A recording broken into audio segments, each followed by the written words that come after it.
And welcome, everyone, to another episode of The Kuehl Show. I am your host today, the insider of the insiders, Tyler Kuehl. Hopped up on coffee, hopped up on Deathwish coffee, jacked up because it is the off season. But Tyler, you can't be excited. Hockey's done. There's no hockey to talk about. Guess what? That's what we live for here on 12-Ounce Sports. Wow, am I peeking out already? I think I'm tapping. Oh, man. I'm pretty sure I'm scratching everything, every monitor, every meter, and this thing's broken now. Woo! Sorry, I'd make sure I could yell that out.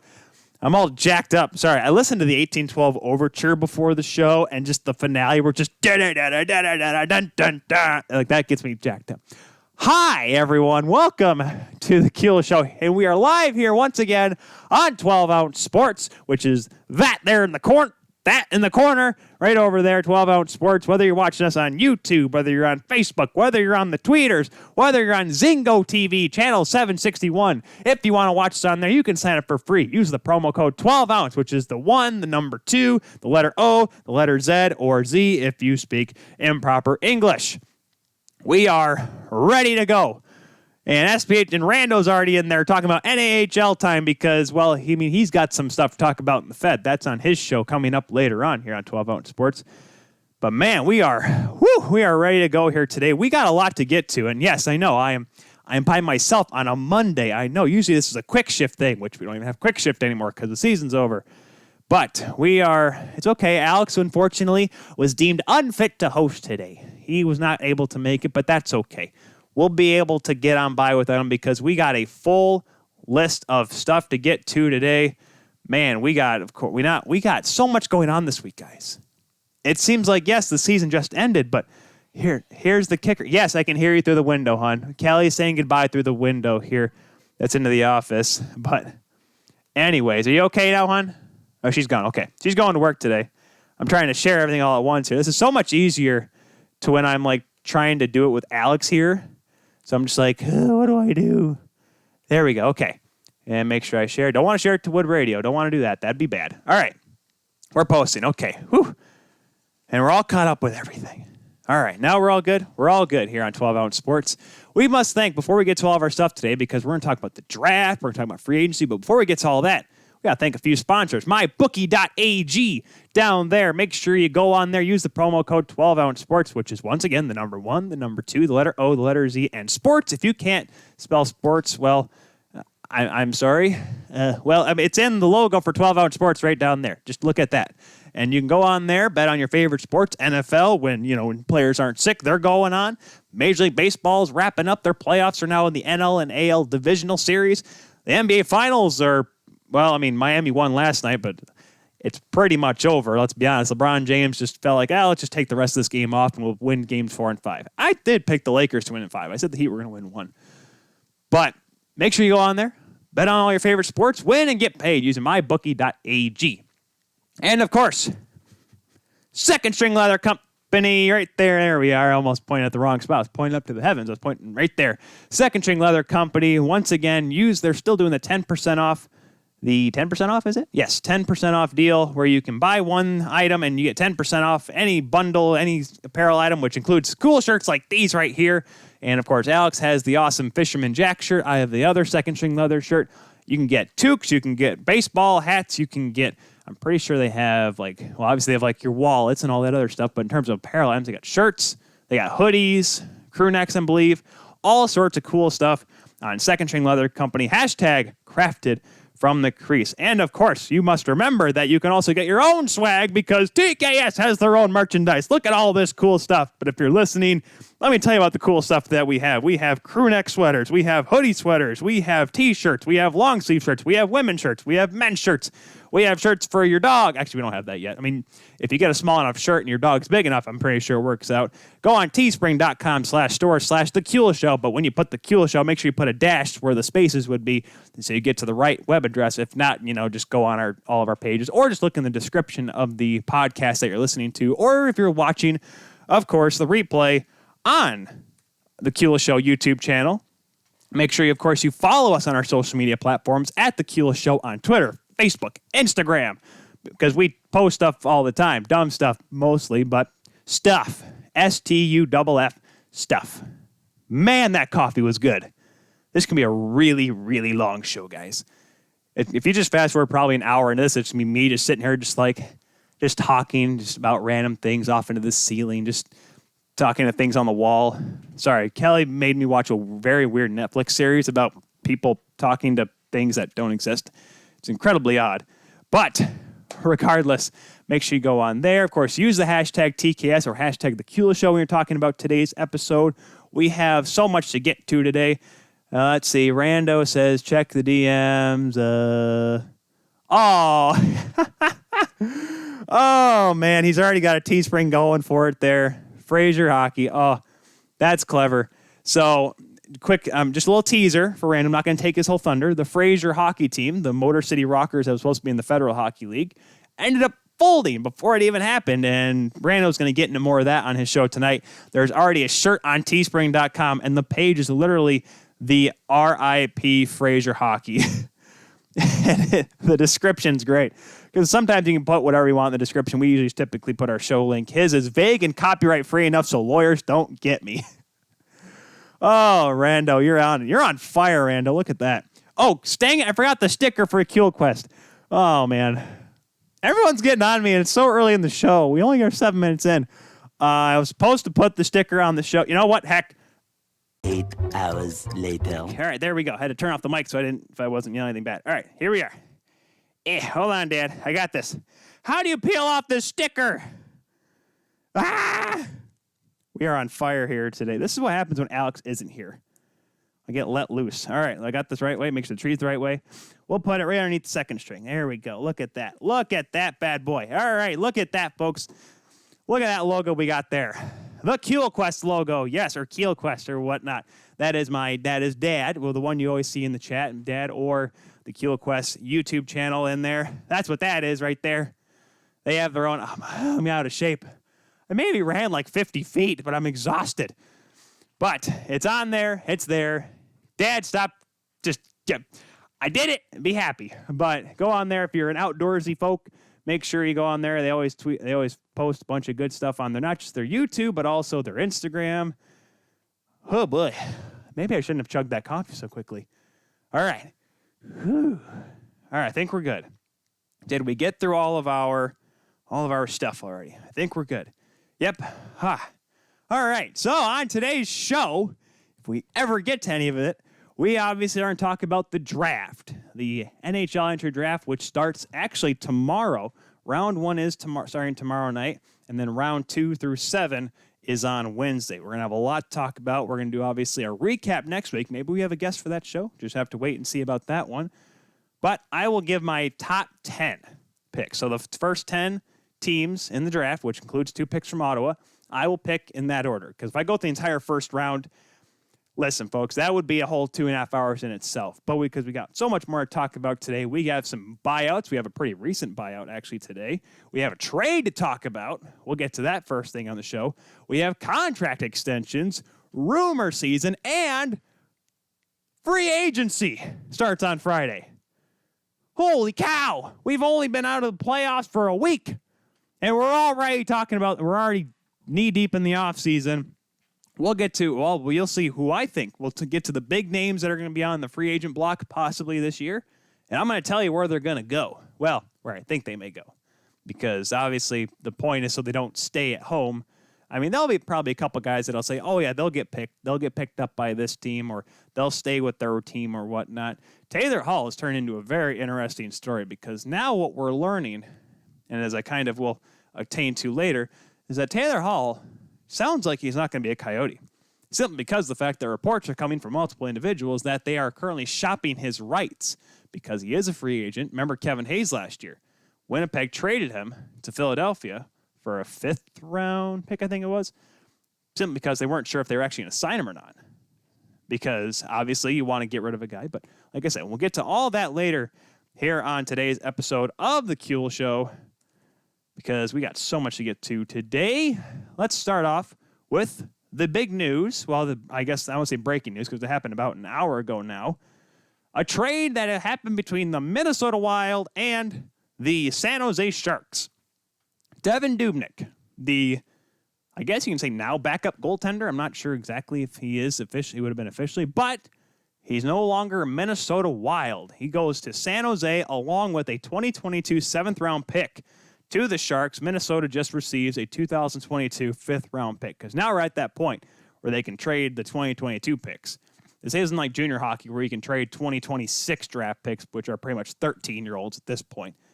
But there is obviously in there, and this is a different trade because I wrote about it in a few weeks ago in one of my pieces for the Hockey Writers, talking about how Alex Stalock, this is his opportunity to get the number one job on an NHL team. He played really well for the Wild in that qualifying round series against Vancouver. And for Minnesota to even get in that position to be in the qualifying round was thanks to Alex Stalock. Because when Bruce Boudreau was coaching early on, he kind of platooned him, whoever was hot, whoever was not. But then Boudreau gets fired, and then it's like Dean Evason's okay. I'm like, well, Stalock's playing better. Let's push him and see what happens. Ended up working out. They were able to get within the top 20 or top 12 teams in the West.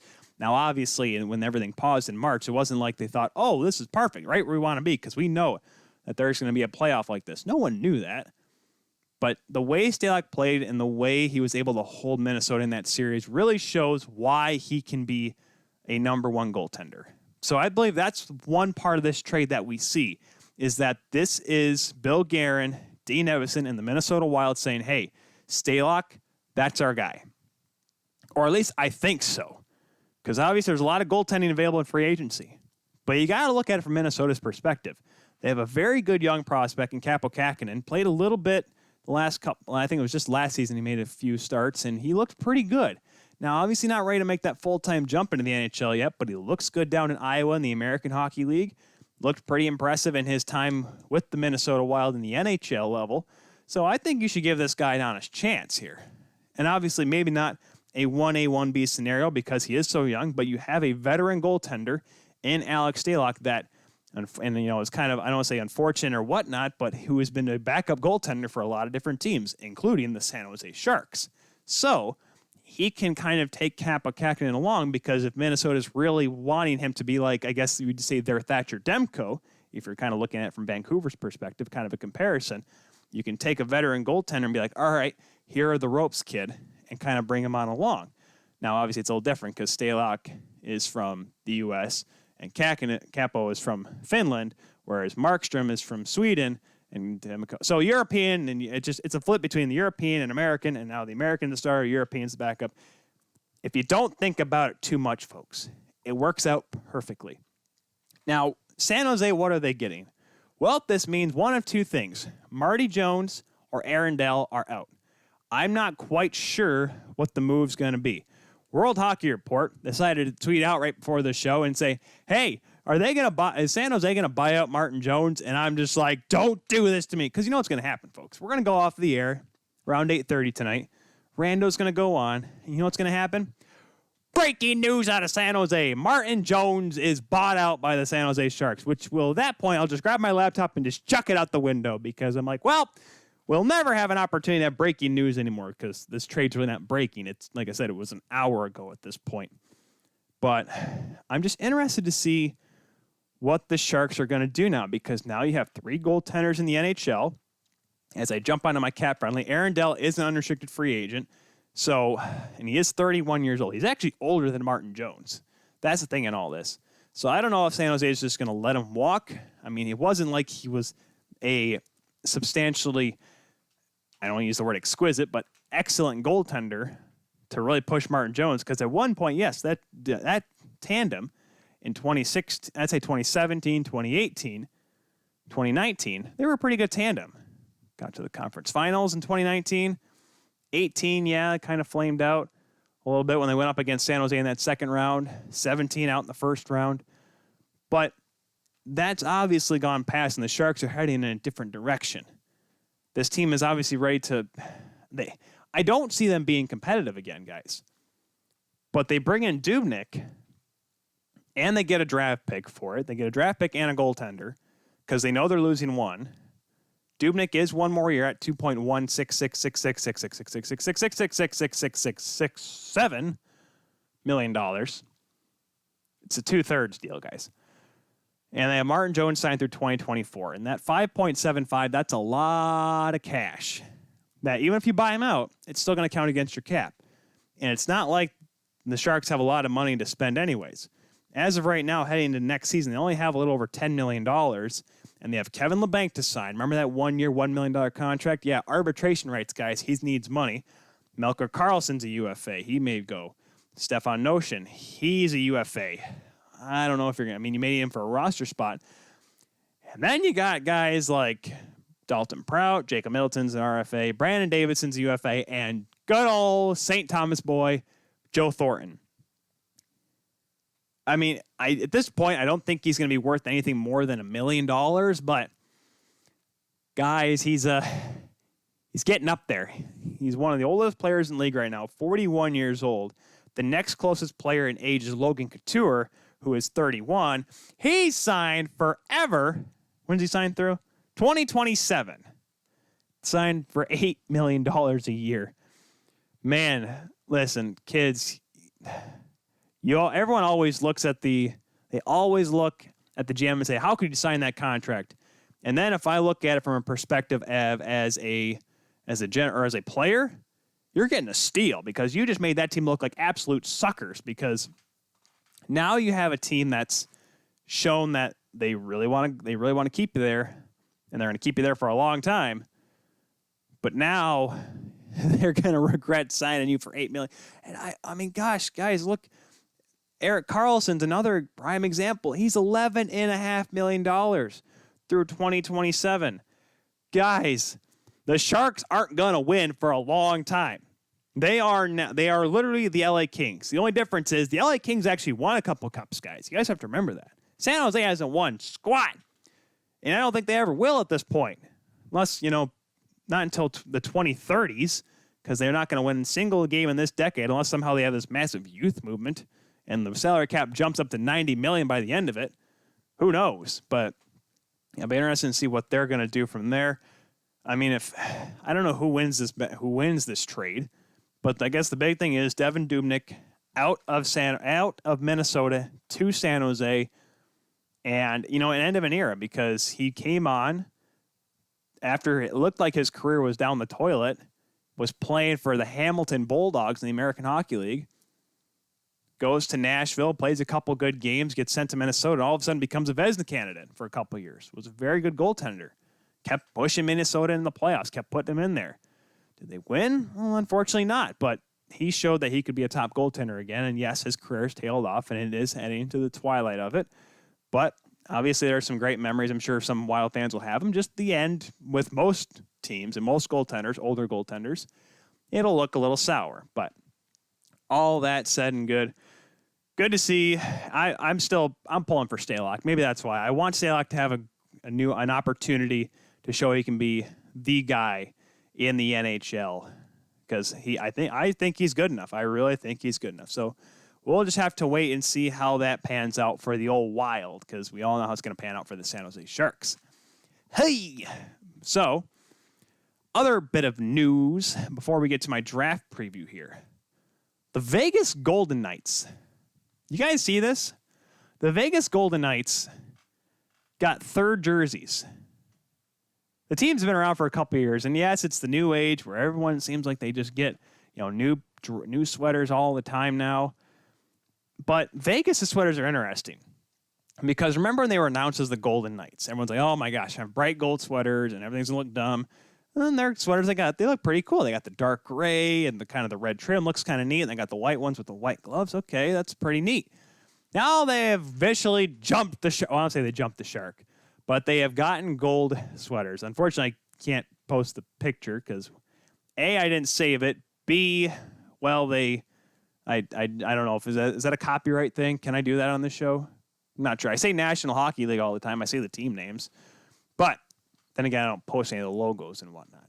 Regardless, they're pretty interesting, because this is why I was hoping Alex would be here for this, because they're not awful looking, guys. They're good enough that I'm not like, ugh, they're too much gold. Now, they kept the gray helmets and goldish gray gloves, so they're not awful. They're not horrible to look at. It was when Nashville when they had the blue, remember with the sweaters they have now, when they wore the blue helmets.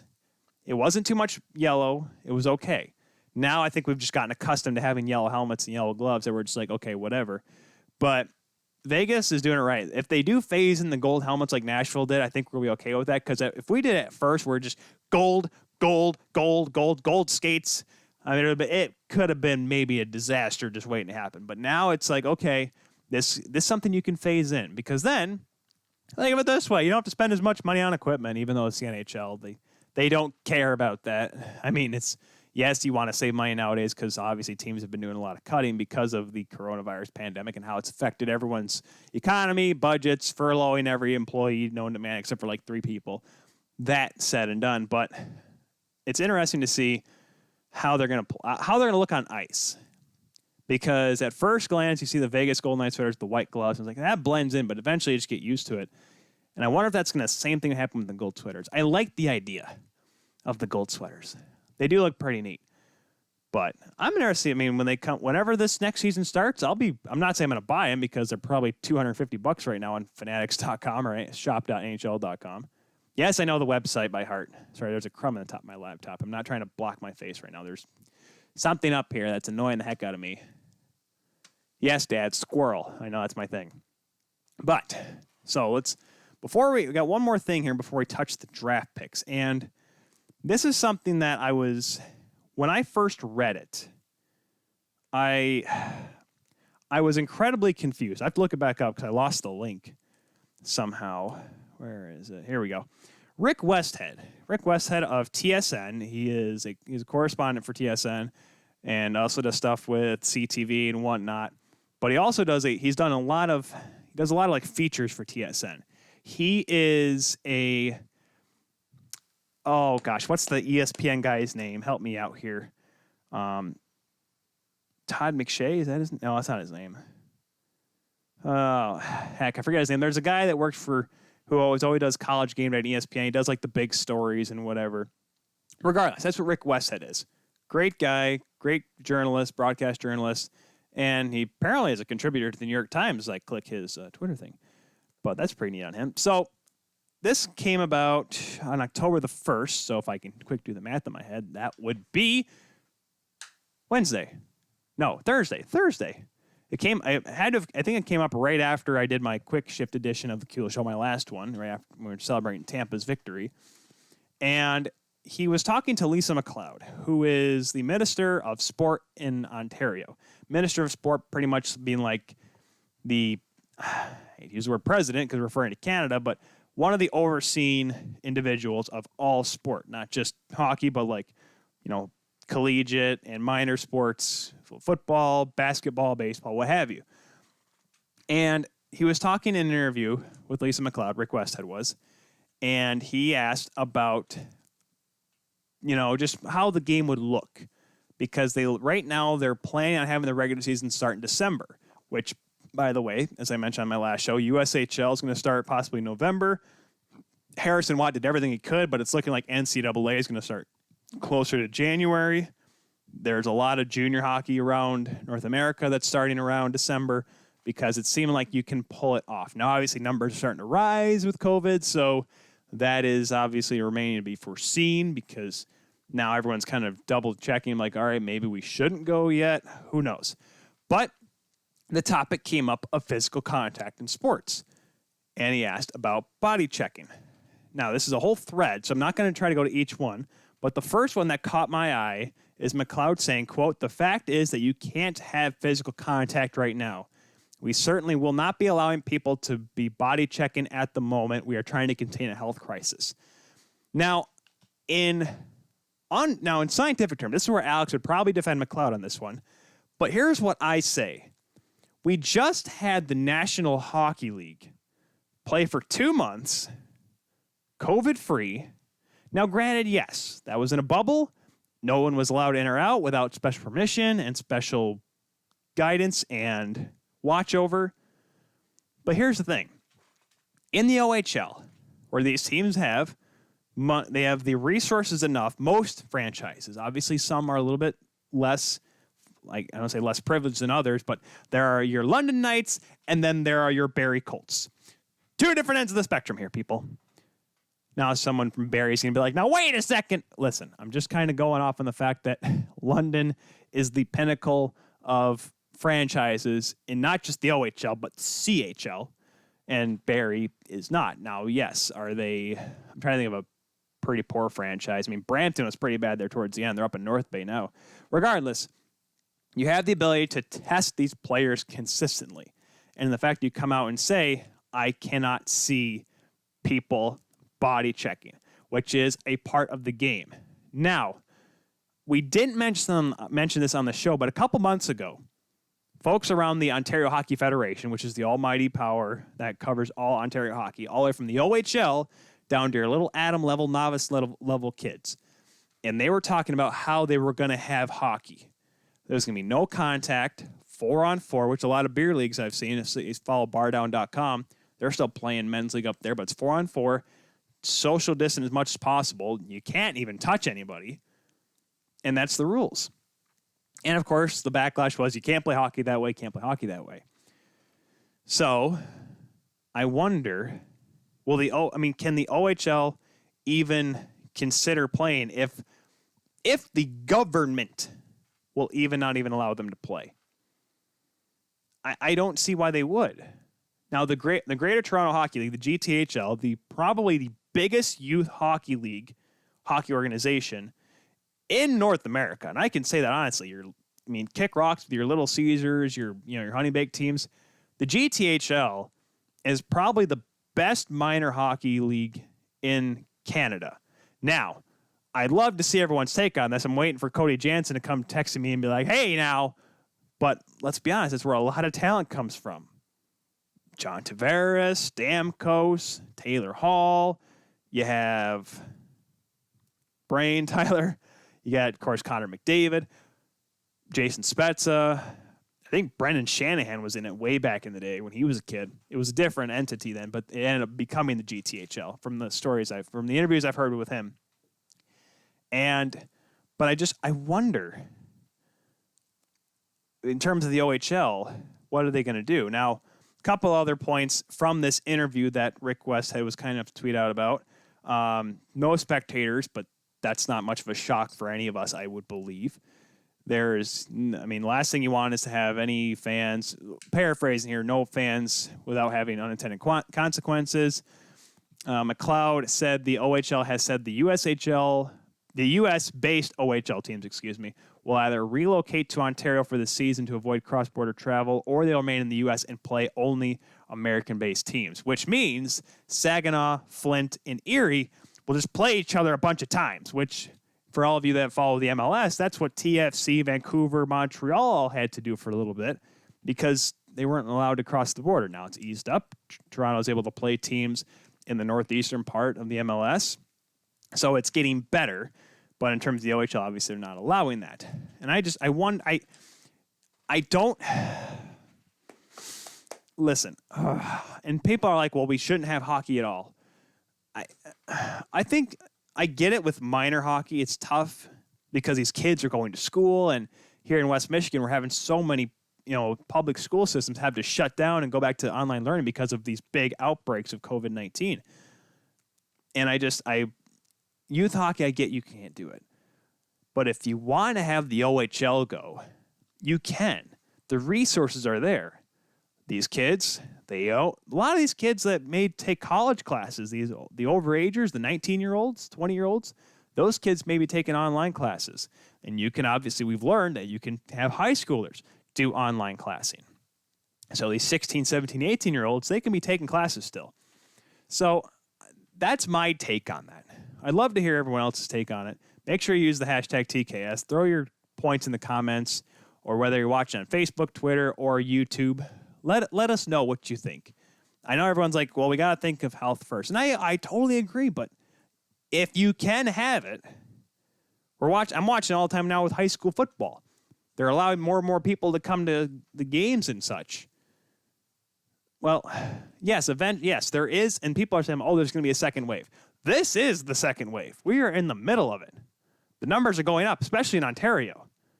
This is why it's such a big story about the body checking, because of the fact that the numbers, I think they've hit, they had 1,000 new cases last week, if I'm not mistaken, in Ontario alone.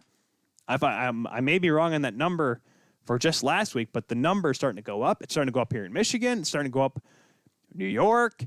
The president has it. That's a whole different story, but I'm just saying, guys, this is the world we're going to live in. We're either going to take the chance or we're just going to shut everything down again. What's it going to be? And yeah, I know for a fact these people say, well, we should focus on health and, not sports. As soon as we close everything down again, they're going to be like, well, why is everything closed again? Listen, it's just that's the world we live in, guys. We're either going to have to try to push through it or we're just going to backtrack. I don't know what else. I don't know there's no good way to go about this. This is something we've never experienced before in our lives. So I'm interested to see what the OHL wants to do, because obviously the Quebec League is going to move forward with it. WHL, as far as I know, I'm pretty sure they're going to play. I don't know to what standard, but they are going to go. They're going to play. But how are they going to play? What rules are going to be in place? What sanctions are going to be in place? That all remains to be foreseen.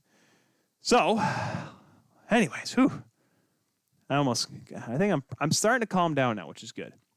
Then again, all my words are they're starting to come back and they're starting to make sense, which is a real good thing. So now, let's get to the National Hockey League. Let's get to the National Hockey League draft. Let's start talking about the stars of tomorrow, today. See what I did there? That was one of those really annoying little suburb or sayings or bumper sticker things. So what we're going to go 1 through 10. So starting with the first overall pick, the New York Rangers, going down to the 10th pick, which is the Winnipeg Jets. Holy cow. That's bad writing there, Tyler. Minnesota Wild's 9, Winnipeg Jets are 10. I wrote Minnesota Wild and I wrote Winnipeg Wild, and I'm pretty sure there's fans on both sides there that are saying, that'll never happen. I'm just saying, folks, way back in the day, the Pittsburgh Steelers and the Philadelphia Eagles had to play as a team once, and it happened. For all of you NFL fans out there, by the way, Tom Brady won yesterday. Draft preview. So, first of all, I must give a good shout. If you're here on YouTube, if you feel like pausing if you're watching the replay, don't pause if you're live. Don't do that. Wait till after the show. But if you're watching on the replay here, you go ahead and pause. So when I talk about these prospects, you can watch these guys.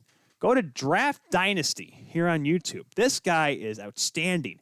He takes each big name prospect. Actually takes up not just any big name, but a lot of the guys that you'll see in the second and third rounds and fourth rounds, and does these skill analysis and game analysis of all these guys. Breaks down their pros, their cons, what their strengths are, what their weaknesses are. All these guys. And, I've been following a lot of these guys throughout the season, especially the bigger names.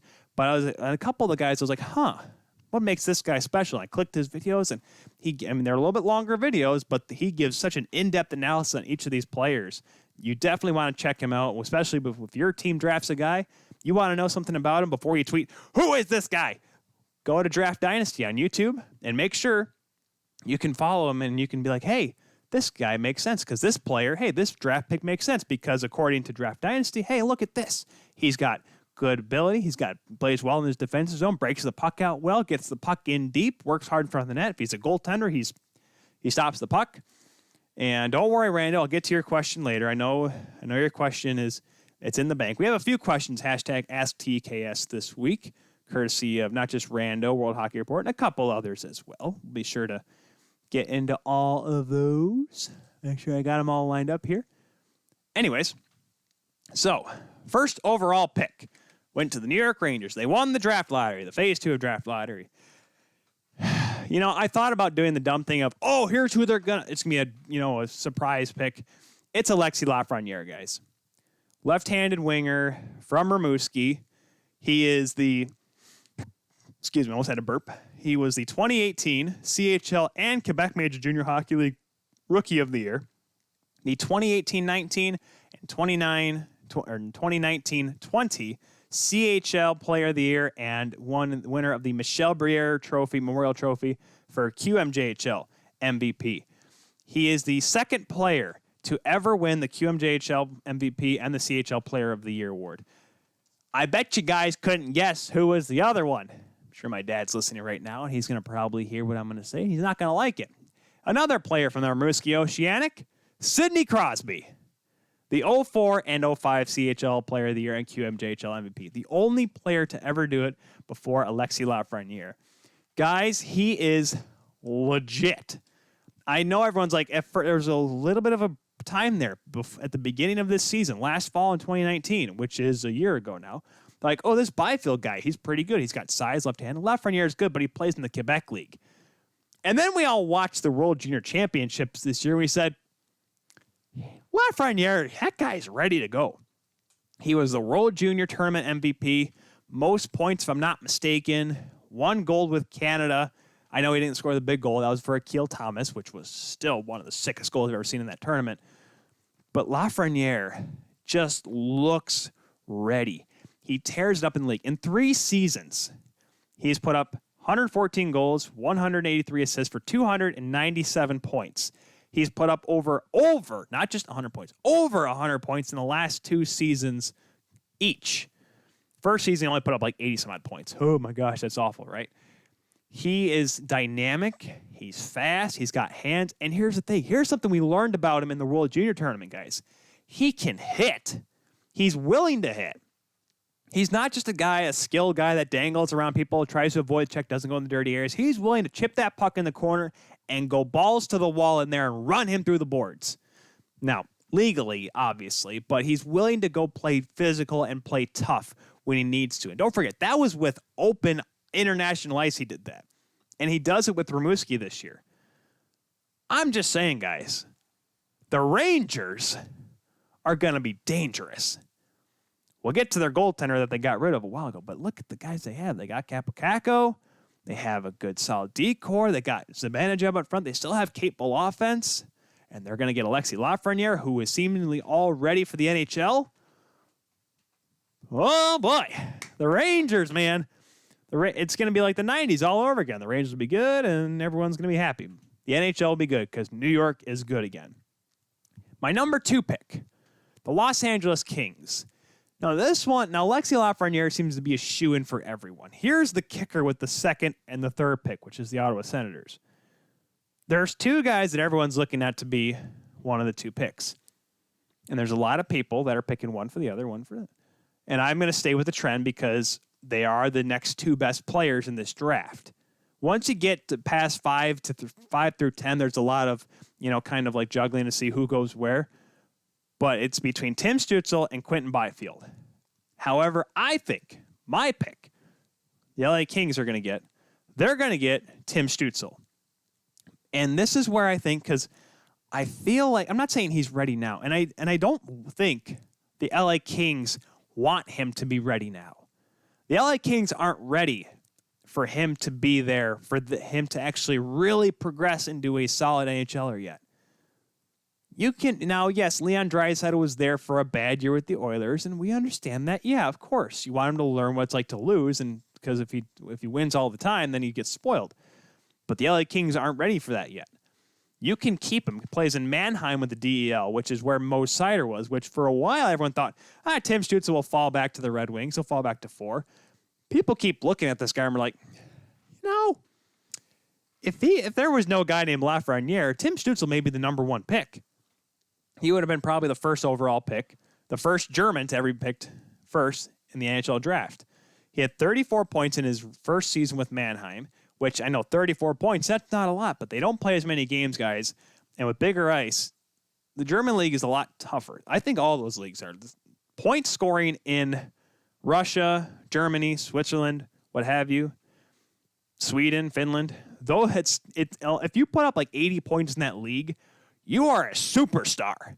And because you're playing a mixture of young kids that are making their way up to the junior ranks and established pro players that go over from North America and go play in the DEL, in the Swedish league, in Liga in Finland, because they're not going to be good enough to make it to the NHL, and they want to get paid and play in the biggest league in the country. So they'll go to the DEL, they'll go to Switzerland, and they'll really show up. So when these kids like good old young little Tim Stützle here, has put up 34 points, 7 goals, 27 assists in his first season, which earned him Rookie of the Year honors. That gains a lot of notoriety. And if he does get picked second, he would be the highest picked German player in NHL draft history. Let me see where Leon Draisaitl was drafted, because he was the highest draft. Here we go. 2014. He was drafted fourth. So if he goes 2 or 3, he's the highest picked. So it's pretty much set in stone there. Some people think he's going to be picked third, and because Quinton Byfield may be better. I don't think so. And here's why. People are going to hear this like, oh, you want Quinton Byfield to stay in Ontario. No, that's not the case. I just think Tim Stützle can be good for the Kings because the Kings know they're not going to be good yet. You can let him play another year in the German league, and he can make the jump the next year. Come on over when times are a little bit more fair, because he'll start. The DEL, if I'm not mistaken, is starting on time. They're starting on time out there. A lot of the European leagues are. KHL, I know, has started. And he can play a full season out there and then come back to North America next season for the 2021-2022 season and be able to get a full slate of NHL games in him. And then LA can start to build back up. Now, obviously, they need a goaltender for that, but that's different story for a different day. So I think that's why Stützle will be a great fit in LA. Why Quinton Byfield's a good fit at 3 for Ottawa. That team is going to be terrified. Ottawa is building this team to literally be the Ottawa Senators from the late 90s, like 99, early 2000s Ottawa Senators. The Spezza, Heatley, Alfredson, Chara, Patrick Aleem, but just not Game 7 of 2004 Patrick Aleem. They obviously need a goaltender for that first, but look who they have. They got Brady Tkachuk, Hot Sam Bacho, Thomas Chabot. They have so much young talent up there now in Ottawa. Adding Quinton Byfield, a guy that's ready for the NHL now, because don't forget, I think it was like a month off from where he could have been drafted last year. He's more physically developed. He's terrorizing everyone. He made Sudbury a contender if they had a playoff. Guys, I remember I watched him the year before in 18-19 when they had Jukka-Pekka Luukkonen as their goaltender in Sudbury. That team was pretty good. And that was with Byfield as a rookie. Byfield, in 2 seasons, has put up 143 points, 61 goals, was the 2019 OHL Rookie of the Year. He won gold with Team Canada. Now, this is where the separation became, because Byfield did not play a whole lot for Team Canada in that tournament, whereas Lafreniere is like, you're the superstar. But still, he would have played a big role no matter what part of the lineup he was in. He is size and skill, toughness, good shot. He is ready. Now, I don't know if he'll make the jump once again, because the OHL does start earlier, so if he wanted to, he could start in the OHL, make the jump to the NHL whenever the league starts up, if he wants to. Now, once again, shortened schedule. Why would you? Give him a year of development? Why not? What you going to lose? Knock on wood, because I say that because something could happen now. But that's why I like Quinton Byfield going to the Ottawa Senators. Number 4. Dad, you paying attention here? Number 4. I have to say Dad because he's a Wings fan. The Detroit Red Wings. The 4th overall pick. Now, I like to say history likes to repeat itself. Heck, I did it with Tampa. They won 6-2 games last year, lost in the playoffs. They win the cup the next year. The Red Wings 96, they only win 6-2 games. They lose, they win the next year. Steve Yzerman. Where was he drafted, everybody, in the 1983 entry draft? He was the 4th overall pick. Because for some reason, someone said, hey, Tom Barrasso and Patty LaFontaine are better. Those GMs are fired. Jim Devellano's a legend now because he drafted Steve Yzerman. And that's why Steve Yzerman's going to pick a guy that's going to just seemingly work out. But everyone's like, oh, yeah, there's Jamie Drysdale on defense. He's going to be a top guy. Oh, yeah, there's Jake Sanderson from the National Development Team. He's going to be a top guy after he goes to college. But I say no. There's a guy, if you guys remember the episode when we talked with Stephen Ellis of the Hockey News, and he agrees with me on this one, too, because he said it on the show, if you guys remember. If you go up, I-75, or if you go up Highway 10 and it connects to I-75 in Michigan, you head up to a little town called Saginaw Spirit. And they have a guy who's named Cole Perfetti. Cole Perfetti's my pick to go number 4 to the Detroit Red Wings. He finished second in scoring this past season. And don't forget, this was a shorter season in the OHL. 111 points with the Saginaw Spirit, a team that's seemingly on the rise. And 185 points in the 2 seasons, 74 goals, 111 assists. He actually led the Saginaw Spirit in scoring as a rookie. When Quentin Byfield got the Rookie of the Year, Cole Perfetti, I believe, was second in voting. And that was a team that bought at the trade deadline. They got Owen Tippett to come over from Mississauga. This team was going to be a real good contender going into the playoffs. But they were being led by this kid named Perfetti. And I just kept watching him like, this kid's got something here. He's a left-handed center, so he's not special with the left-handed or right-handed, but very dynamic, good playmaker, can finish scoring, sees the ice really well. He wears 91 and is left-handed. They haven't retired his number yet, guys, but Stevie's like, he may not be Fedorov, but shoot, he looks like it. I mean, he's got the skill. He can speed, hands, finish. He has it. I'm not saying, once again, I swear maybe half of these guys that are picked in the top 10, maybe half play in the NHL next year. I'll be better. I'll say maybe 3 of them. Lafreniere, Byfield, maybe. Perfetti, maybe. Now, the next 5 guys, I don't think they will. But Ottawa's got their second pick in the top 5, which this is actually their pick. Remember, the third pick is actually San Jose that they got when they traded Mike Hoffman. Right? Yeah. I forget, it was the Mike Hoffman trade that Eric Carlson. Regardless, one of the picks from San Jose. San Jose was 3. Ottawa got it because of the trade. Now this is Ottawa's pick 5. Marco Rossi, another left-handed center. He'll go number 5 to Ottawa. He was actually the guy that led the OHL in scoring last year. 120 points, scored 68 goals and 117 assists in his first 2 seasons with the Ottawa 67s. Was named OHL's most outstanding player last year, CHL's top scorer award. Slick hands, once again, a good shot, and he's really good at just finding holes in the ice. Now, Ottawa's been a really good team for the last few years, so there's been a lot of tools to use. So with that, you can kind of find space when the other team's looking, oh, this guy's got the puck. Let's watch him, because there's another guy from Ottawa that we'll get to later on in this top 10, actually, because there's a lot of great players from the 6-7s coming up here.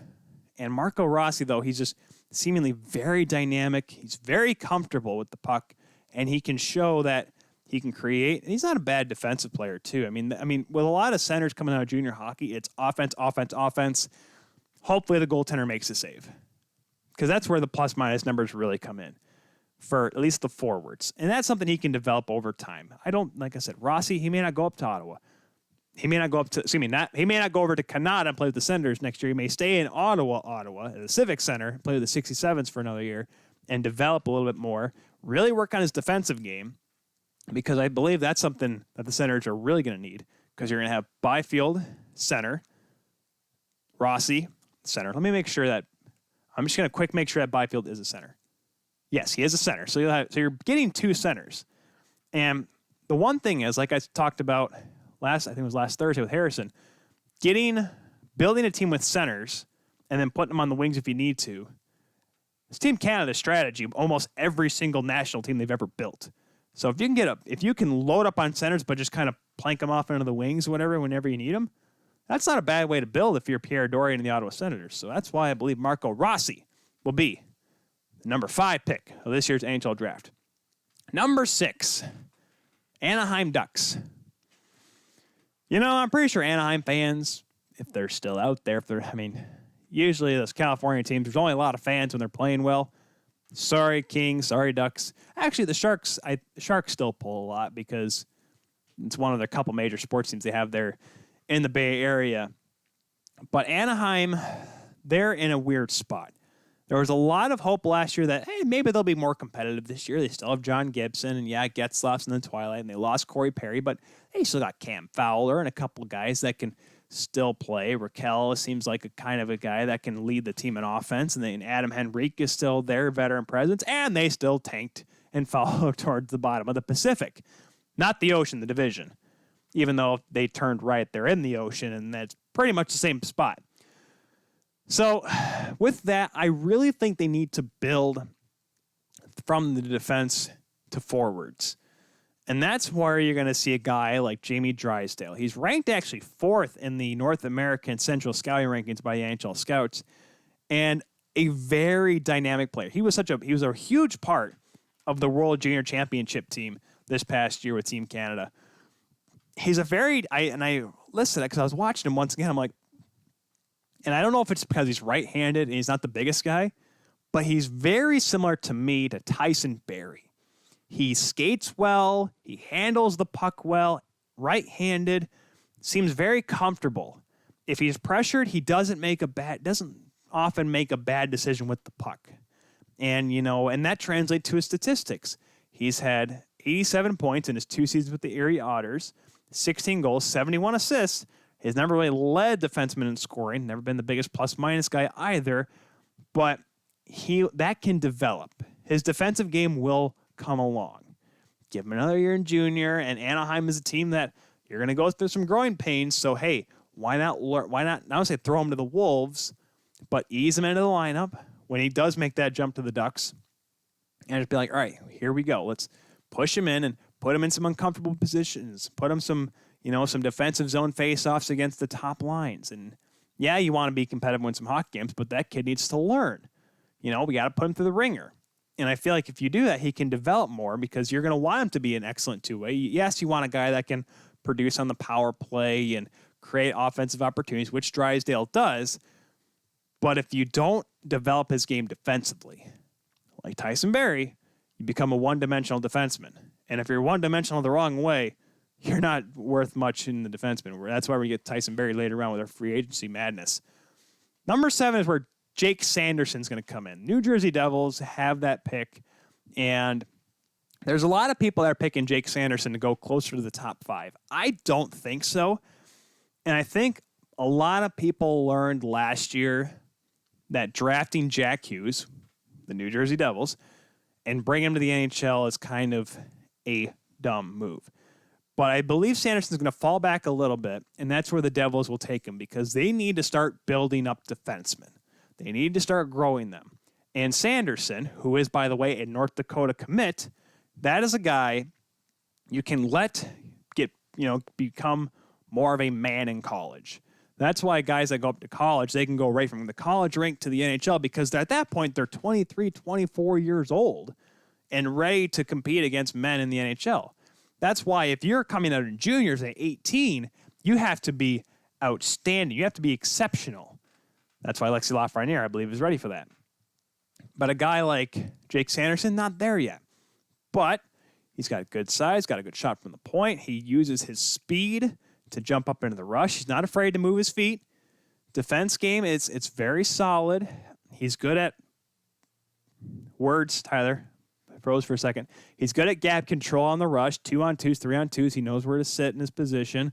He's not overly aggressive, but he's not afraid to angle him off into the boards. He's not too ferocious. Don't forget, he's playing U18 level hockey. He's playing USHL level hockey. And you're able to kind of develop that. And I think this opportunity to go play North Dakota, a very high prestigious program in the NCAA, whenever they start, of course, he has the ability to use his size and whatnot to really develop into a caliber defenseman that'll be ready for the Devils when he's ready to come up, whether it be in 2 years, 3 years, 4 years. Now, with his caliber and with his high level and his, I guess the word I should be using here is potential, you may see him in a couple of years. I don't think this is a guy that's going to go through the minor league system. This would be a guy who comes out of college, he's making that move to the National Hockey League. And that's why I think the Devils will take him. They realized last year, hey, made a bad move with Hughes. Bad move with Hughes, is that right? I guess it kind of rhymes.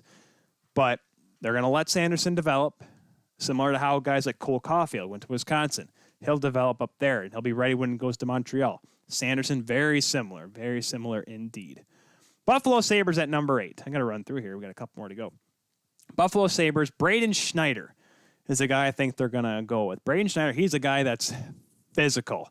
This is a WHL player. Played for the Brandon Wheat Kings. Plays for the Brandon Wheat Kings, 88 points in 3 seasons. Yeah, he's not the biggest scoring guy, but he's tough. Fights, hits, has size to him. I believe he's 6'2". I'm not quite sure if he's near 200. I think he's 190 pounds, pretty close to that. He's not quite a man, but he is strong. against the rush. He's very tough. In front of the net, he clears out for the goaltenders. He's a guy that's going to be, in a year or two, could be a very formidable force. Because here's the thing, too.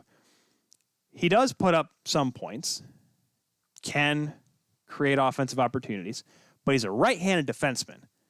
And I always talk about on this program of how important that is to have a good, high-caliber right-handed defenseman that can play in their own zone and go on the other end and not, look like he doesn't know what he's doing. Braden Schneider has that ability, and that's what Buffalo is going to pick because Buffalo has a good right-handed defense right now in Ristolainen, but he's been on that maybe block for so long if he stays, if he goes, or whatever. So they'll need to fill that hole, or they just want to add to that side of the defense blue line for the Buffalo Sabres. Number 9 is the Minnesota Wild. And I think they're going to go with a guy by the name of Jack Quinn, the other gentleman from the Ottawa 67s. But Tyler, this seemed like a very, very OHL draft. Yes, because there's a lot of talent coming out of the OHL this year. Jack Quinn. The reason why Bill Guerin, hey, we couldn't get Quinn Hughes a couple of years ago. We couldn't get Jack Hughes last year. Let's just get their first names and put them together. Jack Quinn. Hey, thank you very much, ladies and gentlemen. And, man, he is a guy that Cole Edit. What? The kid can play. Oh, Cole Edis. Yes, Cole Caulfield. Yes, Dad. Thank you. I was looking at the chat all of a sudden, like, Cole Edis? Okay. Yes, Cole Caulfield, the kid can play. Wisconsin boy. Playing Bob Johnson's old backyard. Mark Johnson's as well. But Jack Quinn, 122 points in 2 seasons with the 67s, plus 48, plus minus last year. As a winger, typically centers will have the better plus minus, and obviously it's very important for defensemen. And yes, he does score a lot, so it does help the plus minus, but he's not bad defensively either for a winger. He can play both power play and penalty kill. Doesn't do a whole lot in the penalty kill, but he can play if he ever needs to. His plus 48 was tied for 6th in the Ontario Hockey League last season. Smooth skater, not a superbly hard shot, but it's accurate, and he's able to create opportunities. He's kind of like, I don't want to say like a Mitch Marner type player, but he's able to create scoring opportunities, and he's got hands that they can get him into the areas where he can create opportunities and fake out goaltenders, fake out defensemen. Big playmaker type guy. He's only scored, I said 64 goals, 58 assists. He has finish, but he has playmaking abilities as well. The last pick of the top 10 goes to the Winnipeg Jets. And I know, like I said, it's been a lot of OHL. Hasn't been a whole lot of European talent except for Tim Stützle. Except this is where it's going to go to Alexander Holtz, Winnipeg. Kevin Cheveldayoff, for some reason, I just think he wants to get a guy like Alexander Holtz. He was one of the best rookies last year in the Swedish Elite League. Only 17 points. Like I said, guys, it's weird how the European stats are, but we saw him on the grand stage in the World Junior Championships. 3 goals, 2 assists, 5 points in 7 games. Bronze medal winner with Team Sweden. Has scored 30 goals in 18-19 with Jurgen's under-20 team, the Super Elite League, which is the junior league, if you will, to the SHL in Sweden. Not super big, but he's stocky. He's over 200 pounds, I believe is what he weighed in at. 6 foot. He's not huge in stature, but he's thick. He's strong. He's got a really quick release. It's kind of similar to I don't want to make too many comparisons here, but he's got like a Marty Furt kind of snapshot, at least from someone that I've faced. He, not quite Ovechkin quick, because he doesn't need to take one-timers, but it's a good hard rush. Maybe like a Patrick Laine. I know it's Finland versus Sweden, but he's kind of got that quick release on him. He is right-handed. And, I think that's why Winnipeg will fit him in. Once again, another kid you can develop for a couple of years overseas and have him come back over to Winnipeg and see where you got from there. A lot of people are picking him outside the top 10. They're picking guys, at least from Europe. They're thinking guys that are going to jump up like Lucas Raymond, Anton Lundell. I think Holtz, he is listed number 2 in the European rankings, but I think he'll jump in there to the top 10. Now, one of our many questions we have today, and hashtag AskTKS, comes from World Hockey Report, and he asks, who is the first goaltender in the NHL draft this year? And let me make sure, his question is, where do you see Askarov getting drafted? Which will be the first goaltender in the NHL getting drafted? And, for me, because I know because when we talked to Harrison on Thursday, he had the idea that you trade that pick, fall back, and get Askarov later on, because Askarov is not going to go high in this draft. I'm not sure if we'll ever see another top 10 goaltender in the NHL for a long time. And because I don't see any of these teams needing a goaltender. Well, pardon me. I know Buffalo needs a goaltender, but why would they waste a pick to get a goaltender? Why would they waste all these top prospects? Why would LA, who does need a goaltender, get a goaltender at number 2 when you get Tim Stützle? There's many reasons why we won't see anymore. A, Rick DiPietro is an absolute bust, and it's a diamond in the rough. Goaltenders take so long to develop. That's why, even though last year I thought Pyotr Kochetkov was going to go top 10. I thought this guy's ready to go. Detroit's going to take him. He's going to be the next big goaltender, and he went second or third round. I don't know if Yaroslav Askarov, who is now playing with the SK St. Petersburg, played in the MHL, which is the Russian 2 league for the past couple of seasons, made the jump to the A league up there in Russia this year. I remember watching him in the World Juniors. It's tough to watch a lot of the Europeans sometimes unless you have bootleg. I gotta get with Rachel and Janae Anderson from Access Hockey MI and ask them where they get their streams from. But watching Askarov, he catches with the wrong hand. He catches with the right hand, which is not right. It's wrong. Even though it is the right hand, it's wrong. He's very athletic, very aggressive, though. He likes to really challenge shooters when he doesn't need to. A little bit of inexperience. Through his first 3 games, though, he's not too bad. He's got a 2-1 record, a .974 save percentage. He's looked good in the couple games he's played for SK St. Petersburg, but I take that with a grain of salt, folks, because that team is one of the best in the KHL, and where it's very like junior hockey in Russia, where there's CSKA, Moscow Dynamo, SK St. Petersburg, and then just massive drop-off because those teams have money, and they don't really have a salary cap in Russia because the mafia. But I think Askarov will go. Someone picked, I forgot who, but someone picked him at number 11 with Nashville. I don't know if that was Craig Button or who it was, but someone picked him really high. I don't see him going to the second round, but Detroit's got that first pick in the second round. Because I think once you get to past like 15, I don't think any of those teams need goaltenders anymore. At least they wouldn't waste a first-round pick on it.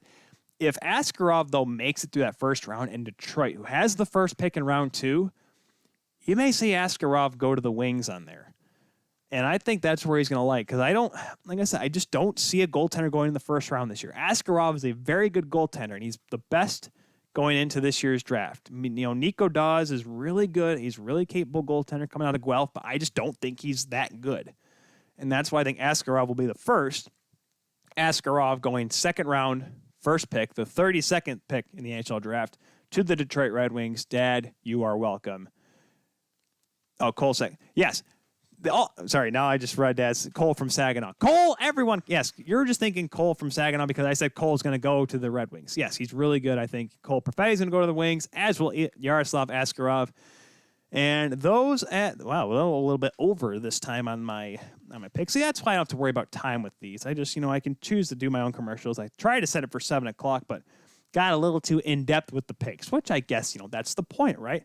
So we're going to take a quick break here on the Kuehl Show. When we come back, we'll talk about some buyouts, some trades.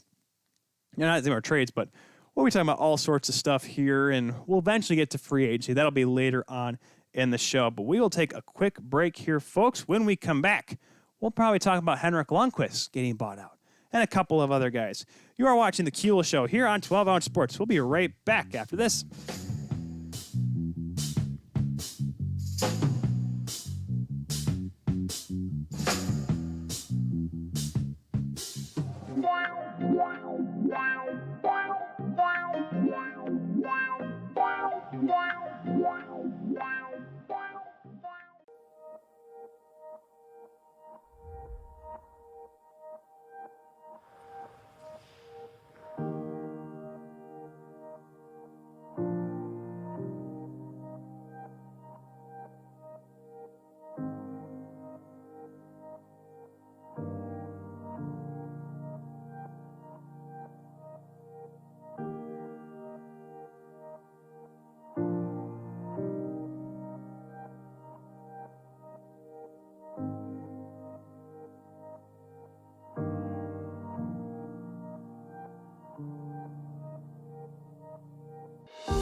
Drink Aid, ready for distribution worldwide.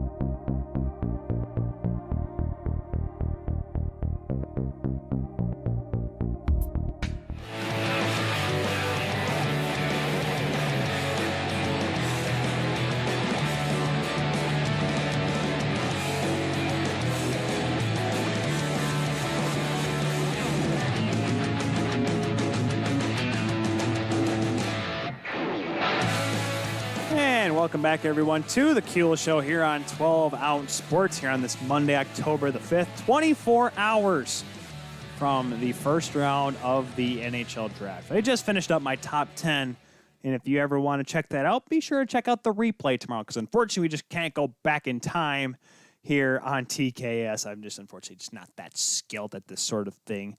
But we talked about the draft, talked about OHL, talked about some Vegas Golden Knights and their gold sweaters. Be sure to check all that out if you guys want to. We got some stuff here. So let's move along here on this episode of TKS. And, good boy Harrison Watt coming in here. Harrison Watt saying this first time he's ever playing, or it's been a long time since he's played mini sticks in his life. Wonder if he can still withstand the rug burn. I say pants, long pants. And he said there should be an annual TKS tournament. If it's anything like when I used to play mini sticks when I was a kid, like when we were like 8 or 9 years old, that stuff used to get rough and bad. My brother got his head cracked open once because he fell into the wall. Like that stuff can get dangerous in hotel hallways. Let alone the fact that when it's going to be men playing mini sticks, grown men trying to check each other. Like, because we think, when you're a kid, you're invincible, right? You just hit each other on the wall, you get back up. If you, twist your ankle, break your wrist, you're fine. You'll be fine in 2 days. Us older people, we're more I say we're more fragile, but if we get hurt for a long time. So Harrison, if you're watching, I can tell you right now, it may not be the best idea, but we'll think about it. Let's get to one of our Ask TKS questions here to start off. This coming from the Rando, the guy with the awesome RIP Fraser hockey shirts, because we can't say Motor City Rockers. He asks, and let me make sure I quote this question correctly here. Let me just zoom in here. He asks, where is it? Wes, why does being a Preds fan make me want to die? Well, Rando, at least the Predators will be around this season, not like the Motor City Rockers. Because I can say it, no one's going to come after me, Rando, unless you clip this thing and send it to the league. Because then, if the Fed comes after me, I can just say, well, I'm going to lawyer. No, I'm not going to do that. Not going to do that to the Fed like that. But he asked, why does Preds fan make me want to die? Let me tell you this. As a person who cheers for the Toronto Maple Leafs, Rando, your team went to the finals a couple of years ago. Shut up! We haven't won anything here in Toronto. Well, I say here in Toronto. We haven't won anything with the Leafs since 1967. We haven't made it past the first round since 2004. Haven't been to the whole conference finals in 2002. They haven't been to the Stanley Cup finals since they won it last. So don't tell me what makes being a Preds fan makes you want to die. You should be happy that your team actually has something. It has a fan base that's just happy to go to the games. We're like, woo, we're the Predators. Woo, we're fans. Woo, you're loud. It's a gosh darn church when you go to Scotiabank Arena on Tuesday night. Everyone's quiet, like, oh my gosh, we're going to lose again. It's going to happen all over again. Oh my gosh, Game 7 happens every year. Don't do that to me, Rando. Don't you tell me what makes you want to die. I'm a Leafs fan. It's not much better. Because here's the difference. We're paying $50 billion for 4 players. You guys have contract issues yourselves. But that's the thing, though, is you guys actually made it in the last decade. So 2027, you can complain again if the Predators don't come back around. So I'll give you that, Rando. If they are not good by 2027, you can be mad. But until then, I don't want to hear any of your sass, any of your pity. No, you're not getting pity from me. You may get pity from Alex if he were here, but not me. Because, I'm a Leafs fan. We don't win a lot. And I mean, shoot, the Jays did better than the Leafs and they were barely above 500. Now, they got smacked around by Tampa in the playoffs, which no one thought Tampa was going to be good this year, but baseball. So I will say this, Rando, to answer your question, I don't know what makes you want to die as a Preds fan because you've won things in the last year or last decade. Bah! It's okay. Predators will be bad for a couple of years, but they're going to develop, and I think UC Saros, if he starts to get more playing time, because let's be honest, Pecorine is on his way out, get Saros more games, and he'll start to develop into number one goaltender. You start, if you're the GM right now, you're just going to start pushing guys out and get the old guys out, start bringing the young kids up. If Philip Forsberg starts to come back around, Victor Arvidsson steps up and plays a bigger role. If Roman Josi is your leading scorer, no offense to Roman Josi, who's the Norris Trophy winner this year, that's a problem. So if they can just get the offense back, I think this odd season made everything just a little bit weird. I feel like they'll start to come back around in good 3 to 4 years to being a contender again if they retool. They don't need to do a rebuild. They don't need to tear everything apart. Just retool, put some new faces in there, and maybe pick up some guys here in free agency, and you'll be back to being a competitive hockey team. So no, it doesn't make you want to die. You're fine, Rando. Gosh, Rando. Talking Myers with the Rando coming up at 8:30 here on 12-Ounce Sports. So let's get to some other news. So we'll talk about a couple of buyouts here first. Michael Grabner, Arizona Coyotes bought him out a couple days ago. Michael Grabner, a very fast player, always seems to get breakaways because he just, A, knows where to be, and B, he is fast.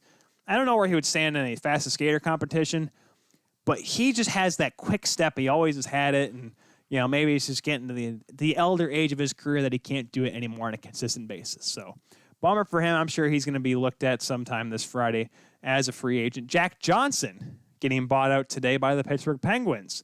Jack Johnson, a guy that when he left Columbus, I have to remember he went to Columbus after Los Angeles, was just seemingly on the fritz of is he an NHL defenseman? Went over to Pittsburgh and started to play okay, but has not been the same Jack Johnson we saw early in his career in Los Angeles. He gets bought out by Jimmy Rutherford, so he's available. I don't think he's going to make squat wherever he goes, but we must mention the big kahuna of buyouts this past week, and that being Henrik Lundqvist. The New York Rangers bought out the last season of Henrik Lundqvist's contract, and man, he tweeted out that he still wants to continue to play, and that is what hurts the most because I don't want him to play for anyone else. He's not going to go to a Stanley Cup contender. No one's going to pay him. A team that has a chance, no one's going to pay him to be a starting goaltender. I think Henrik needs to realize that. He's a guy that I don't want to say he's a Mike Richter, but Mike Richter towards the end of his career started to really tail off. But I look at him and I say, that guy he stayed in New York and he ended it in New York. He realized, you know what? Things are starting to go down the hill a little bit. Let's call it a day. And he stayed with the Rangers.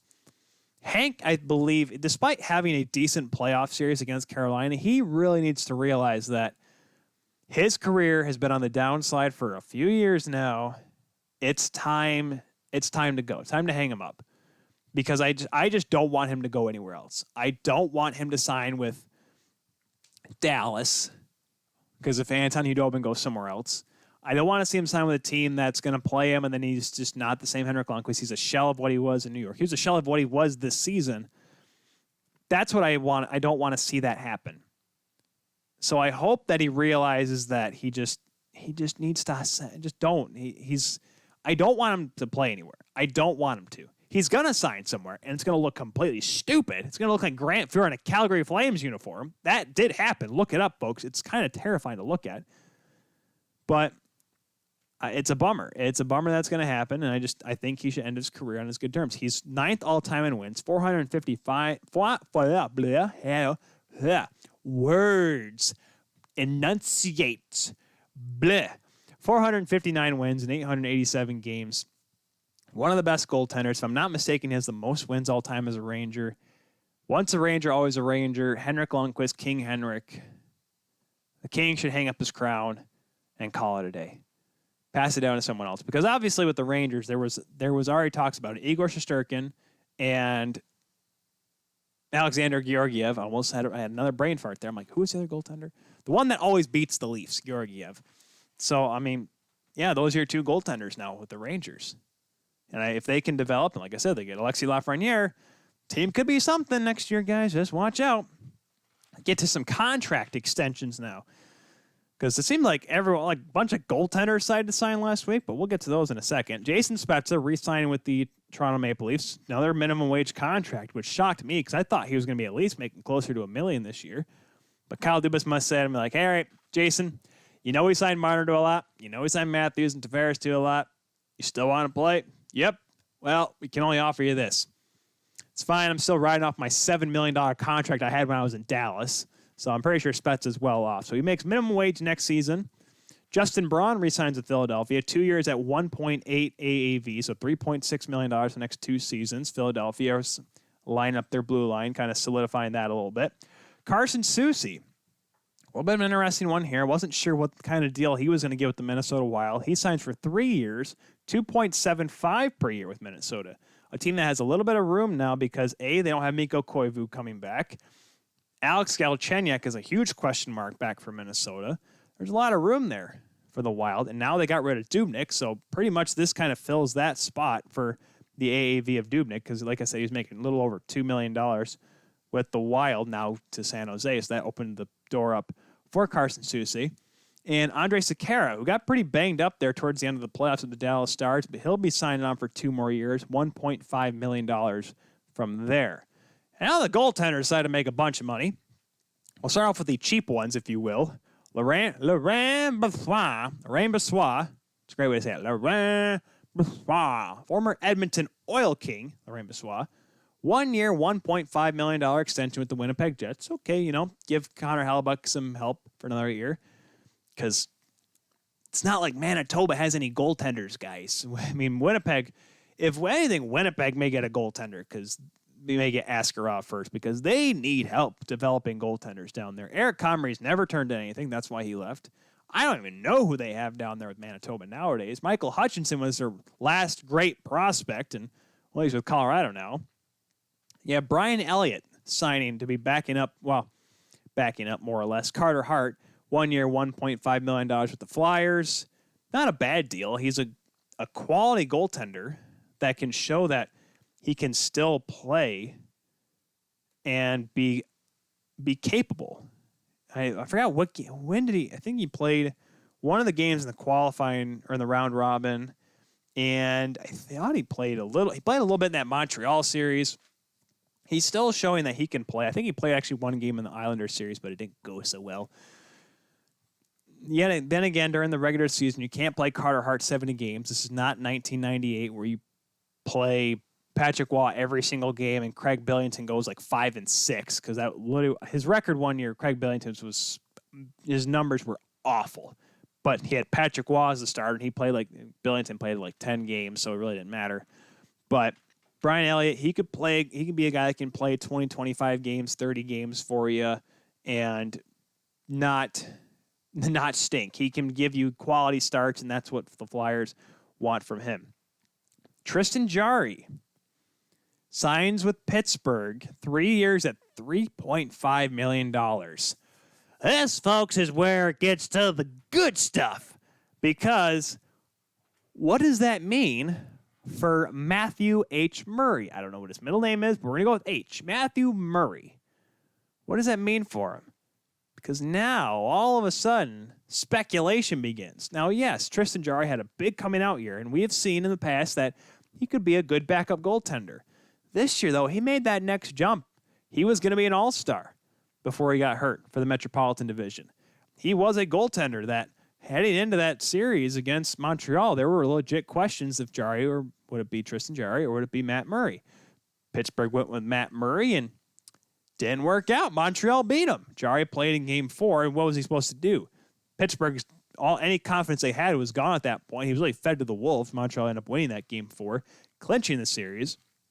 Now, Pittsburgh, what they're looking at right now, they have now contracted Jarry for 3 years, Casey DeSmith for 1.25. I think DeSmith will go back down to Wilkes-Barre. They have him as an NHL goaltender simply because of the fact they have no one else, because right now Matt Murray is a restricted free agent. with arbitration rights, which does get a little finicky when it comes to signing deals. What are they going to offer him?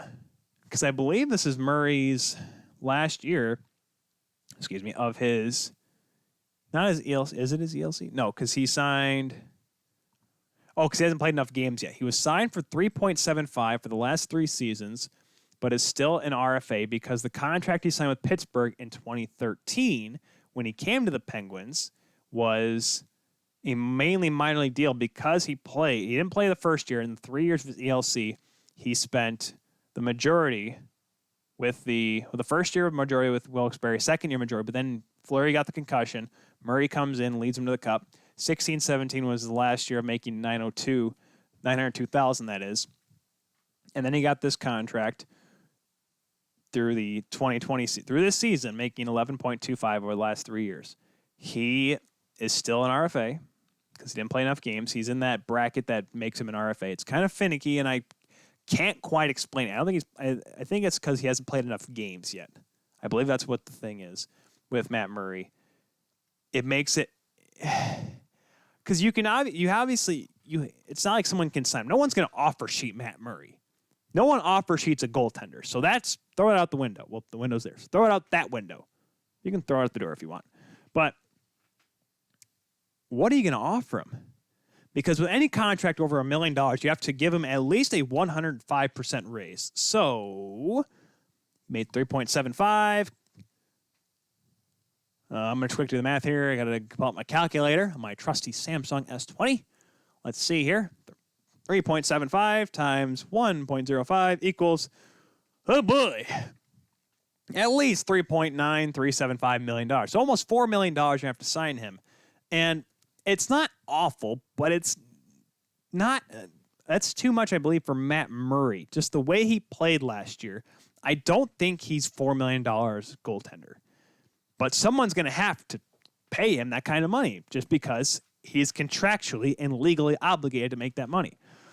So who's going to trade for him? Because you have to think that Jim Rutherford, with the Pittsburgh Penguins team that's all seemingly not a contender anymore, you're going to really want to spend $7.5 million between 2 goaltenders. And the cheaper option is going to be your starter.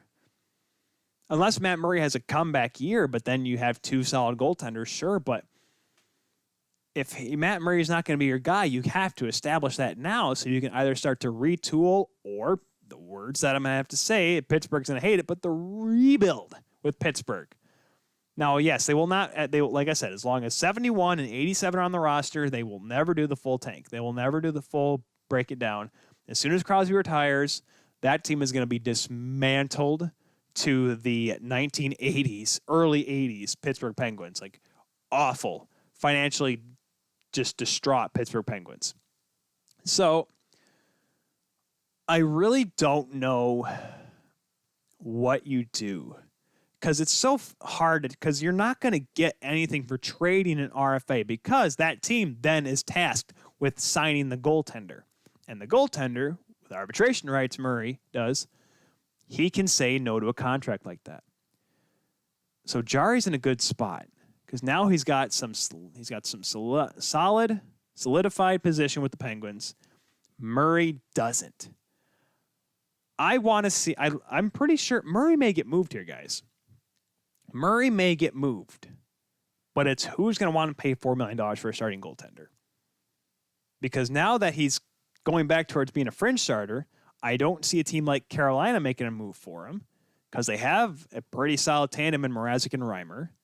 I don't see, what is it going to be like? A team like LA who doesn't have an established goaltender anymore? Is it going to be a team like San Jose who, yes, has a goaltender in Martin Jones, but that's seemingly on the fritz? What about Anaheim? John Gibson, sure, but who else you got? That's what I'm saying. Someone's going to leave him open. And I feel like whoever's going to sign him is going to leave him exposed to Seattle next year. So you may be looking at Matt Murray as a Seattle goaltender for the Seattle Kraken. Seattle Kraken Murray. Because Murray, I'm pretty sure, is Kraken by the fact that he doesn't have a contract yet. Emphasis on the K sounds. Contract, Kraken. Contract Kraken Murray. No, that isn't. CCM. Oh, my. Well, he's a Vaughn goaltender. He couldn't use CCM pads. Man, that was a great marketing scheme, I thought. Then again, Kraken starts with a K, so it wouldn't be.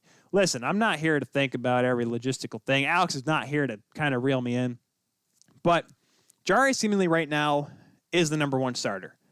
So that means Murray either Pittsburgh's going to pay him minimum for a year, well, the minimum that he can make, which is close to $4 million, a year, and then leave him exposed to free agency, which means leave him open to Matt Murray to Seattle.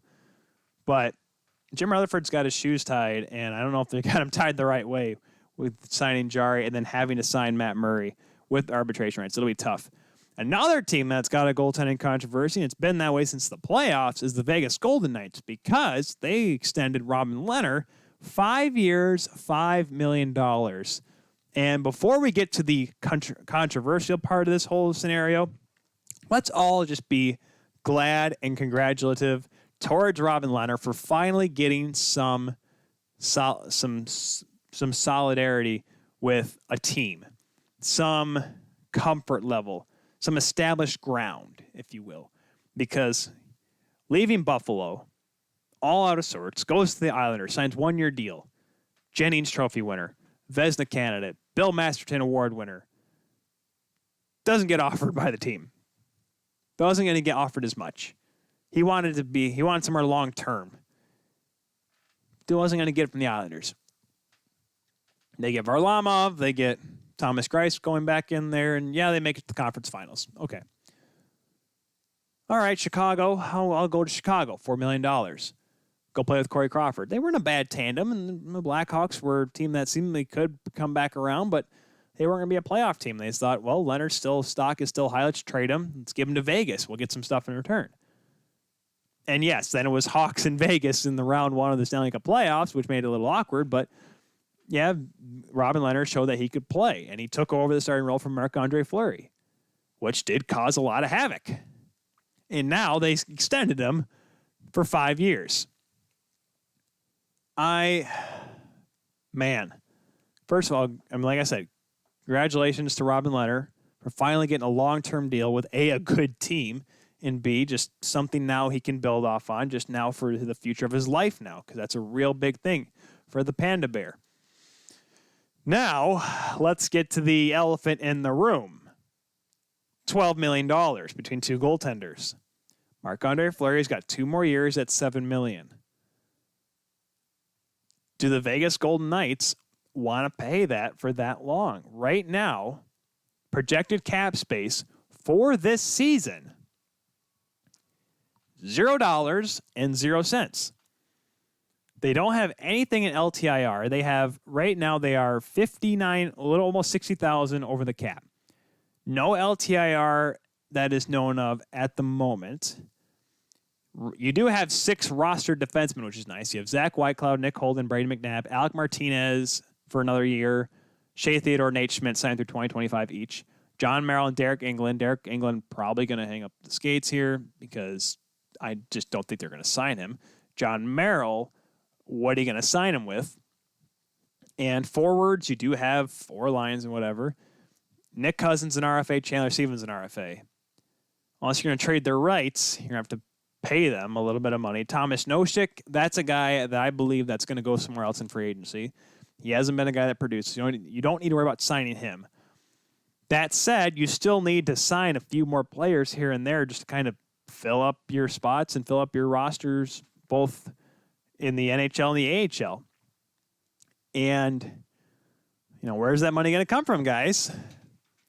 $7 million with Marc-Andre Fleury. That's kind of a deal, isn't it?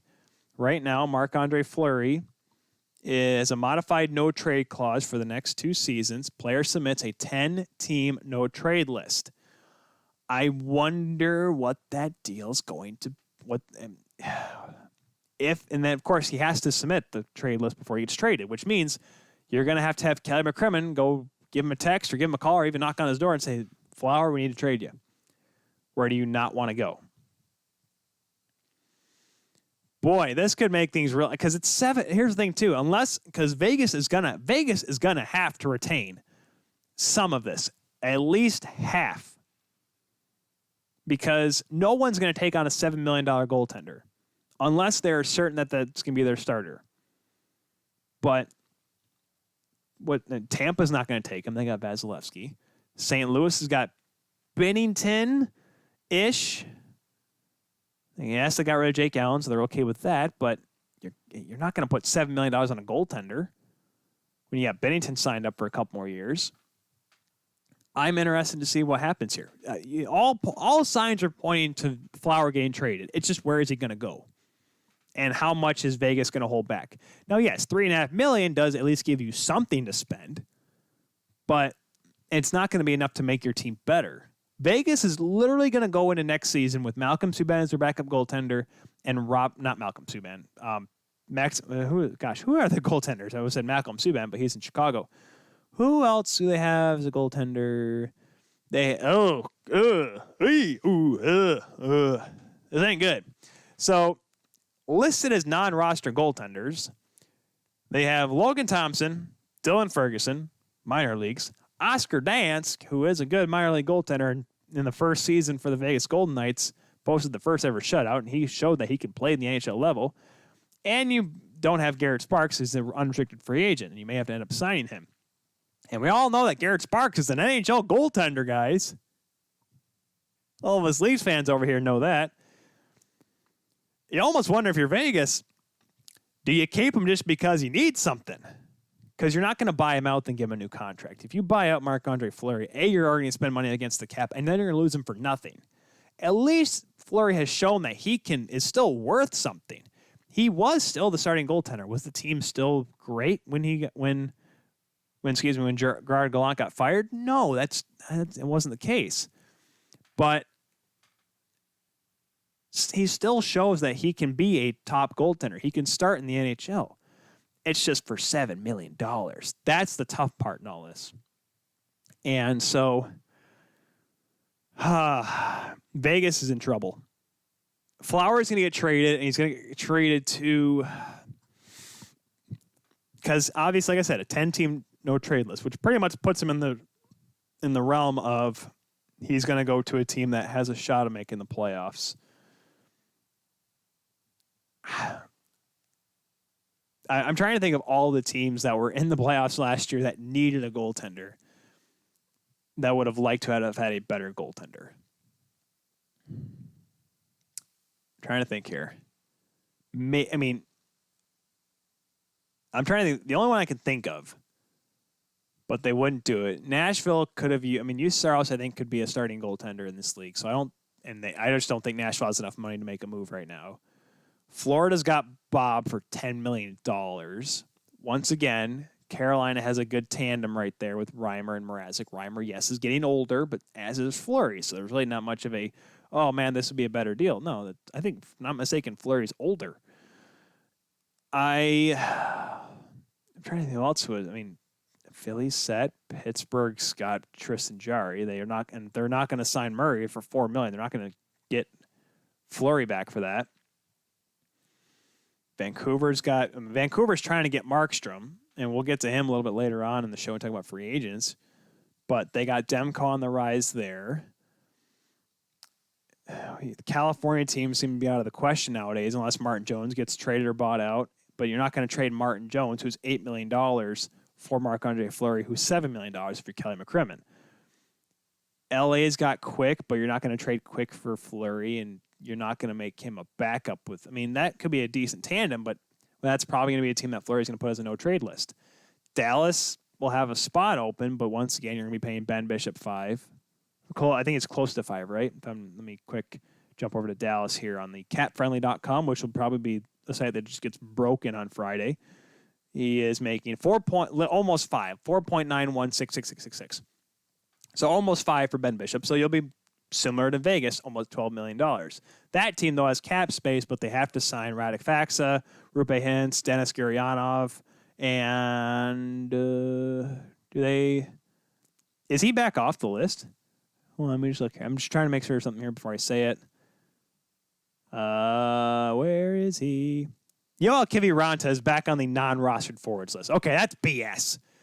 But anyways, regardless, Dallas would have the space to do it, but I don't think they want to do that because, once again, they had the problem with Kari Lehtinen and Antti Niemi, and that worked out so well. So Dallas is out of the question. I don't think there's a team that can afford Marc-Andre Fleury that is a competitive hockey team. Once again, the no-trade clause comes in, the modified no-trade clause comes in, and Fleury can say, I don't want to go to these 10 teams. And those 10 teams will include the teams that have cap space and are bad.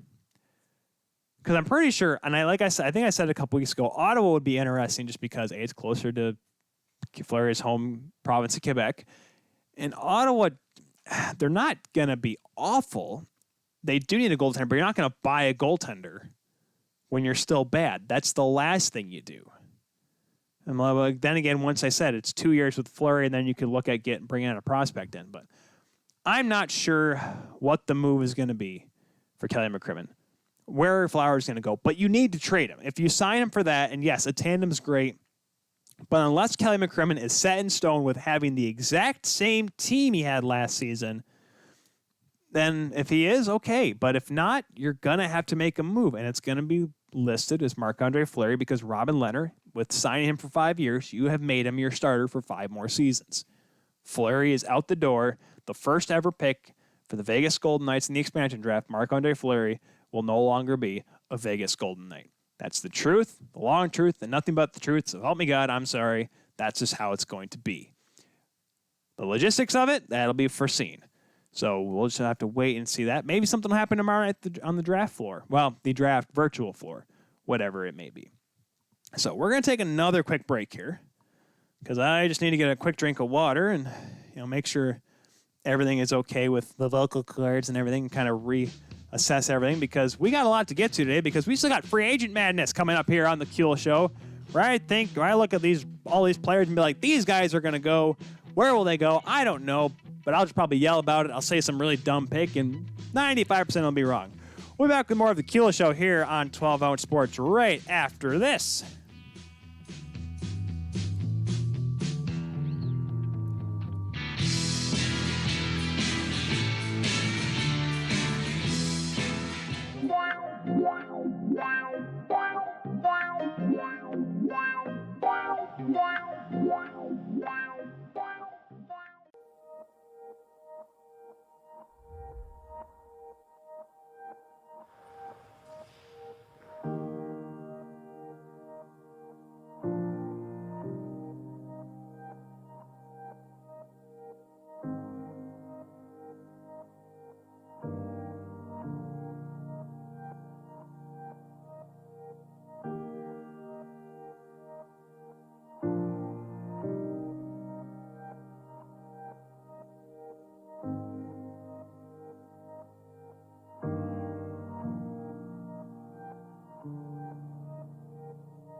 Drink Aid, ready for distribution worldwide.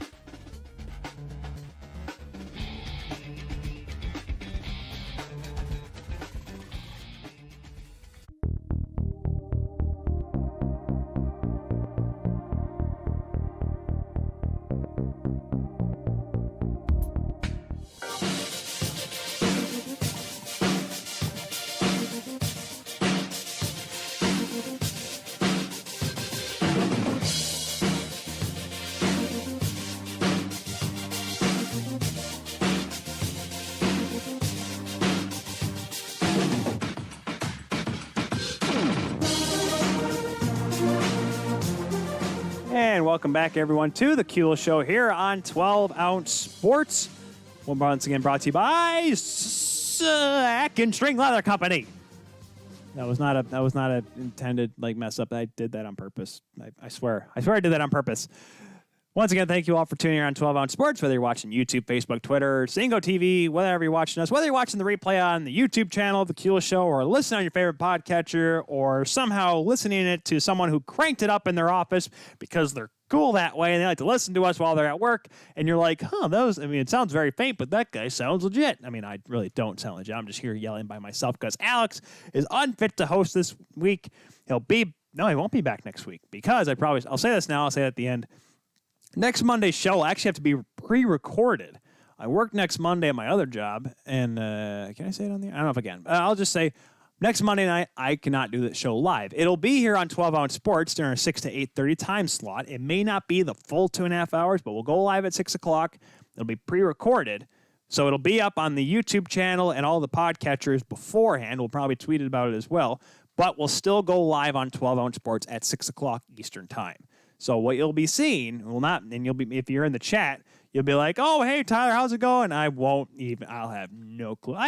I may monitor the chat just so everyone doesn't think I don't exist, and I'll chime in with you guys, but it will not be the same kind of show. So, but we'll be pre-recorded. We'll have the draft backlash and free agency backlash. NHL free agency starts on the 9th, and let me tell you guys, this is going to be an interesting year. Not just because of the fact that, we start off, let's see, make sure it's the 9th. It is the 9th, right? Yes, October 9th, 12 o'clock. I was right, because I kept saying the 9th, but it's one of those things where you say it enough times, folks, you think you're wrong. That's one of those things. I'm like, October 9th. Okay, that makes sense. Is it the 9th? Because I'm pretty sure GMs want a day off after the draft just so they're prepared for free agency. Because imagine this. All right, guys, you just did 7 rounds of draft picks. We got all these guys. We got to do what tomorrow? We got to sign guys? But we got to sign all these prospects, man. We don't have any money.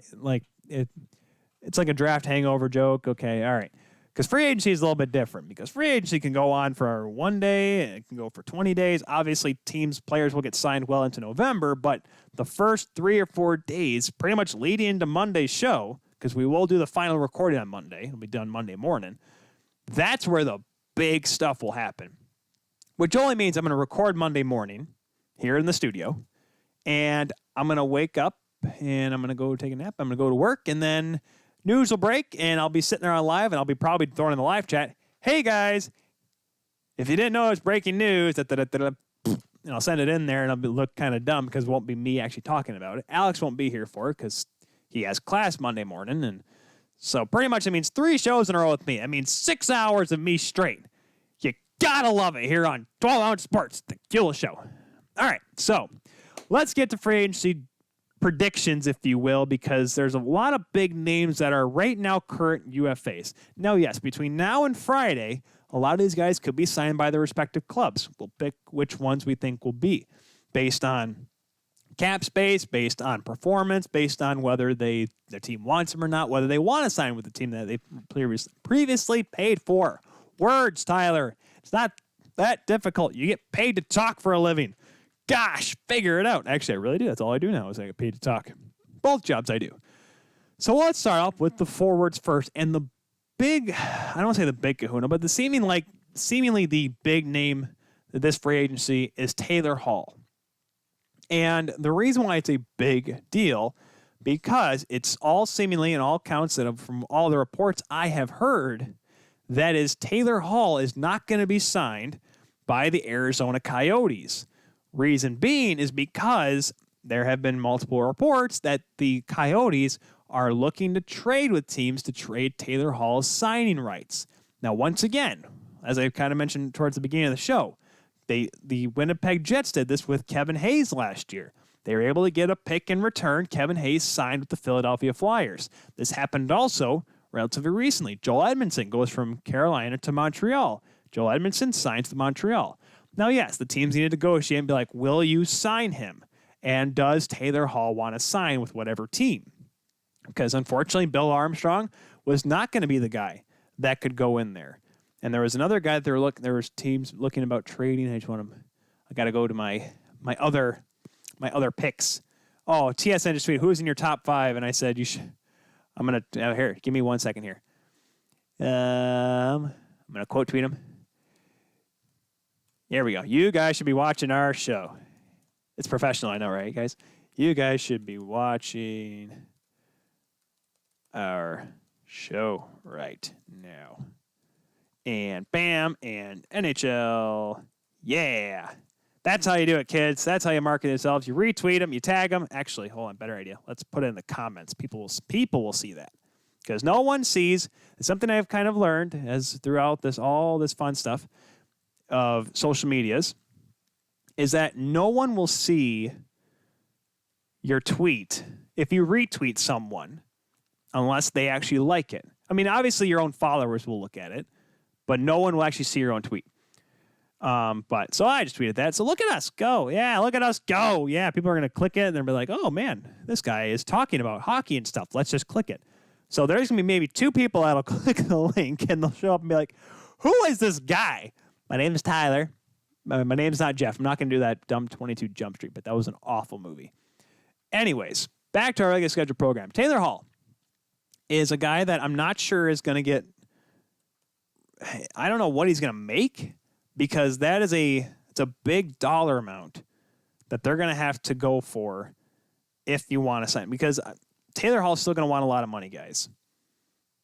There's going to be money, and where is the other trade? There was guys that were looking to get traded that about the no trade clause, or I don't know, move clause. Because there's talks about Cirelli and Mikhail Sergachev being traded, their RFA rights. That was the other one. Tyler Johnson could be getting traded. They're working out his full no trade clause. The Tampa Bay has talked with Tyler Johnson's camp. That would obviously, if he waives it, he can get traded. Now, obviously, he's not, I think $5 million for one more season, so that's still a little bit of money. Back to Taylor Hall, though. This is a guy that's kind of, since that Hart Trophy season, obviously won the next season in New Jersey, didn't go well. And since he's gone to Arizona, he's been good, but he's not been Taylor Hall of old good. And you just hate to wonder, Edmonton Oilers fans, I'm looking at you. You hate to wonder if you wasted his best years when he was in Edmonton. Yes, did he win the Hart Trophy in 2018? Yes, so technically that's his best year based on the fact that he won something in the postseason. But he was still pretty good before McDavid came along. He just wasn't on a good team. So now he has regressed, I think, to the point where he's not going to be making $6 million, $7 million, $8 million. He may be making 4 or 5. But Arizona at least wants to get something out of this, realizing that they can't sign a player that they really, really want to keep. They want to get something from return. You don't want to just let them walk. At least they're going to try. They're going to try to find someone, hey, give us a 5th. Give us a 6th. Now, that does not mean Taylor Hall is only worth a 5th or a 6th round pick. It means that, hey, he could backstab you and not sign with you. But you at least only lost a 6th round pick. So that's what I think Taylor Hall is going to, or at least that's what Arizona is looking to do, to get something for Taylor Hall, at least anything, so he doesn't walk for free.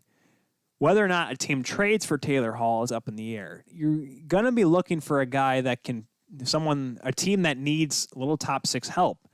And Nashville seemed like that was the team, and that's why they got Matt Duchene last year. But man, it just hasn't worked out. But a team like Dallas, who was right there, they were 2 wins away, guys. They were right there. They needed extra scoring help. Do they go after a guy like Taylor Hall? Because that team has cap space. Does a team like, I'm not going to say Florida, because Florida has too much money wrapped up in Bobrovsky, but does a team like Florida, though, honestly, just take a look and see, hey, can we give it a shot? Because you want more down there.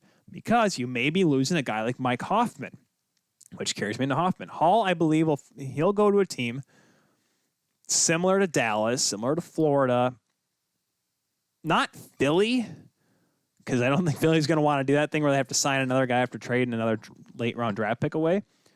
But maybe Pittsburgh? Put him with Crosby, maybe revitalization. Phil Kessel did that. He put up some pretty big numbers. Brian Rust is a superstar because he plays with Crosby. Taylor Hall, I think, could bounce back if he played with a former top player in the CHL in Sidney Crosby, or even if he does with Malkin. So that wouldn't be a bad spot for Taylor Hall. Michael Granlund. And I'm not going to say Michael Granlund back to Minnesota just because I wrote about it for the hockey writers. But it makes sense, doesn't it? Think of it this way, Wild fans. If Mikael Granlund signs back with Minnesota, he may not be the same Granlund in 2015, 2016, but he's still a capable forward. He's still got skill. He's still got hands. He just put on a bad team last year. He was traded for nothing. My goodness. I don't know how Minnesota... I mean, Billy Guerin would make, obviously, a more fair deal, but I don't believe Granlund's going to re-sign with Nashville. He'll go to a downsized team. He's not going to go to a top contender. His stock's not that high like it used to be when he was at his peak with the Minnesota Wild. And so he may go back to a team like Minnesota. Maybe he'll find a spot in Calgary. Finding maybe a bottom six role where he can still play offense with a guy like Michael Backlund. Kind of in a role like that where he can play offense, but he may have to learn how to play a little bit more defense as well. You have a guy like Carl Soderberg. Soderberg is an interesting one, another Arizona guy. I don't know with him, because he was looking at such high regard with Colorado. Team wasn't playing well, so he goes down to Arizona, and he didn't have the greatest numbers by any stretch, but he was still a big-time player for them when they needed him to be. Let's look at what he was making before this season. His last contract that he had, which was signed with Colorado before he was moved, was $4.75 million for 5 seasons. This past year with the Arizona Coyotes in 70 games, put up 35 points. Not the best. 49 points the year before that.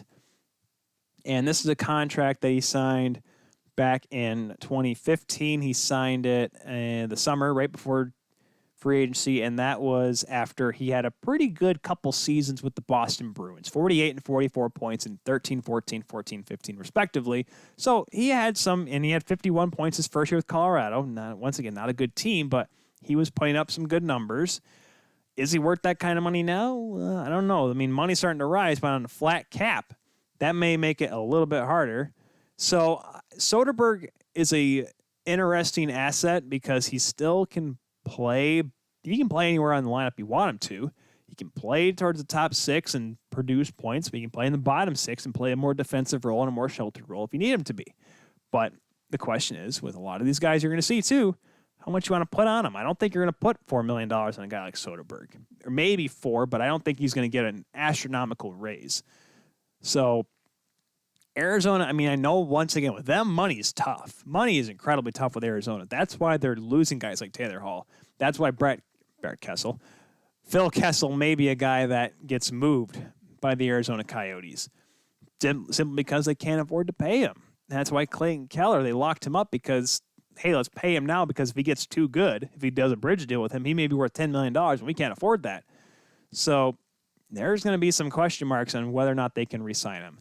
I am more favorable to Arizona signing Soderberg than Taylor Hall, because obviously Hall is out, and I think there's a better chance they get Soderberg because now they realize, hey, we're not going to pay Hall $7-8 million, whatever they were going to offer him, but we can still sign Soderberg for a reasonable amount of money that's not going to put us under, Another guy, speaking of, we're talking about Nashville with Mikael Granlund, Wayne Simmons. I know he went to Buffalo, but he was with Nashville. Wayne Simmons. Now, there was talks for a minute of him signing with the Leafs. He's the new market train. He's right there. Got the family in the GTA. Alex said no because he's old and whatnot, but this is obviously not the Wayne Simmons that was making that was underpaid at $3.5 million. He's obviously older. He's obviously more worn down, but do you give him a shot? This kind of also, I'll hook him up with Bobby Ryan in this scenario. He's not the guy I was making that kind of the big money, but you could still give him a chance, right? Could Bobby Ryan fit in Toronto? Could Wayne Simmons fit in Toronto? Why are you signing old guys? Because if you sign him for cheap, look at Jason Spezza. Yes, he signed for minimum wage again, but he seemed to have, I don't say turned his career around, but he had a real big bounce back year. Sheltered role, albeit, but Wayne Simmons on the power adds a little bit of toughness. What did the Tampa Bay Lightning get this year? They got Coleman, they got Goudreau, they got Maroon, they got toughness. Luke Shen, they got toughness to add to their skill. The Leafs don't have toughness. I'm sorry. Morgan Riley's your most physical player. That's not toughness. That's accident. I mean, who was really the most physical guy? Trevor Moore? Zach Hyman? Zach Hyman can't be your one guy. You need to have more grinders, more gritty players. Wayne Simmons is big boy New Market Wayne Train Simmons coming in there and throwing the body, getting in front of the goaltender, not going to sissy out in the corners. He's going to get in there. He's going to throw the body. He's going to get in front of the net. He's going to be doing some hard work and dirty goals. Wayne Simmons is going to go to a team that needs physicality, that needs toughness. And the two teams that I look at because they got rid of him did the Edmonton Oilers and the Toronto Maple Leafs. But the Edmonton Oilers had Patrick Maroon. They had Milan Lucic. They still have Zach Kassian. Guys, we've learned that, I don't know, Edmonton and Toronto seem like lost causes. But they need some role players in there to step up. And if Wayne Simmons can go in there, and he doesn't need to put up 50 points. He doesn't need to put up 25 goals. If he can go in there and play third or fourth line and put in 10, 15 goals, but not be a liability in the defensive zone, either team will take that, guys. I'm not saying I don't think he's going to go to a team like Vancouver. Vancouver is such in a weird spot for me. I don't know if Jim Benning's going to go out and sign because he's got a lot in his own plate right now with Jacob Markstrom, which, like I said, we'll get to later. Mike Hoffman, we talked about a little bit when mentioning Taylor Hall. I don't know if Hoffman's experience in Florida was great. I know he really digressed because let's put it this way, when the Leafs played him, I think he scored a couple goals, but he just never seemed like the same player. You know? It didn't seem like the same guy when he was with Ottawa when that's 2017 run, guys. He was huge for that team. Him, Erik Karlsson, I'm going to say Bobby, but Clark MacArthur, like those were the three-headed monster for Ottawa leading them down the stretch. And, of course, Craig Anderson playing out of his mind. Now that whole team has been dismantled. I don't think there's anyone from that team, if I'm not mistaken, as I rub my eye very awkwardly in front of you guys. But I like the move here we go. We have Curtis Meldrum hopping on in here. Thank you very much, Curtis, for jumping on in here. Ottawa's 3rd and 5th for a new owner. Any team interested? That was pretty good. Oh, yeah, yes, Anderson, Mark Stone. I totally forgot about Mark Stone and Erik Karlsson. Colin White was also pretty good with Ottawa in that 2017 run. I'm still jealous because, Curtis, if you just joined us, I'm a little bit of a Leafs fan. If you see this Leafs mug right here to your left. But, yeah, Eugene Melnyk he's a character. He's a character indeed for just many reasons. But, Curtis, just jumping back to you, he is, Ottawa's in such a good spot right now. How can you not be happy? I know the Mike Hoffman deal and Pierre Dorian kind of got gypped by Doug Wilson flipping that, but you got to love the spot that the Senators in right now. You have the ability to take two guys that'll be NHL ready within a year or two. Ottawa, going back to my draft, I know I'm jumping back here to my draft stuff here, folks, but you got to like where Ottawa's at. He played, Curtis is making it. So Colin White is the only player from that 2017 team. He played 2 minutes in one of the playoff games. Wow, there's a stat for you. Who is the only guy? Colin White played less than, who was it? Mike Condon was their backup, I'm pretty sure, that time with Ottawa. I think Mike Condon may have played more than Colin White in those playoffs. But, no, yeah, Ottawa's in a good spot, and I know the ownership is just, it's not as bad. Curtis, is your Sens fan, I presume? Not as bad as it was a couple of years ago. I think Melnyk's kind of toned it down a little bit. They've gotten rid of some people that were kind of a little shady behind the scenes. And also, you got Brian 5 or 6 cheering you guys on. Come on. You got Ben Milks. You got your boy there. You got to love the Senators are in a good spot right now for Curtis. Thank you very much, Curtis, for jumping in the chat with us here.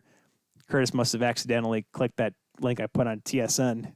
But regardless, obviously, thank you very much, Curtis. And so going back here to the free agency, let's talk about Vladislav Nemestikov.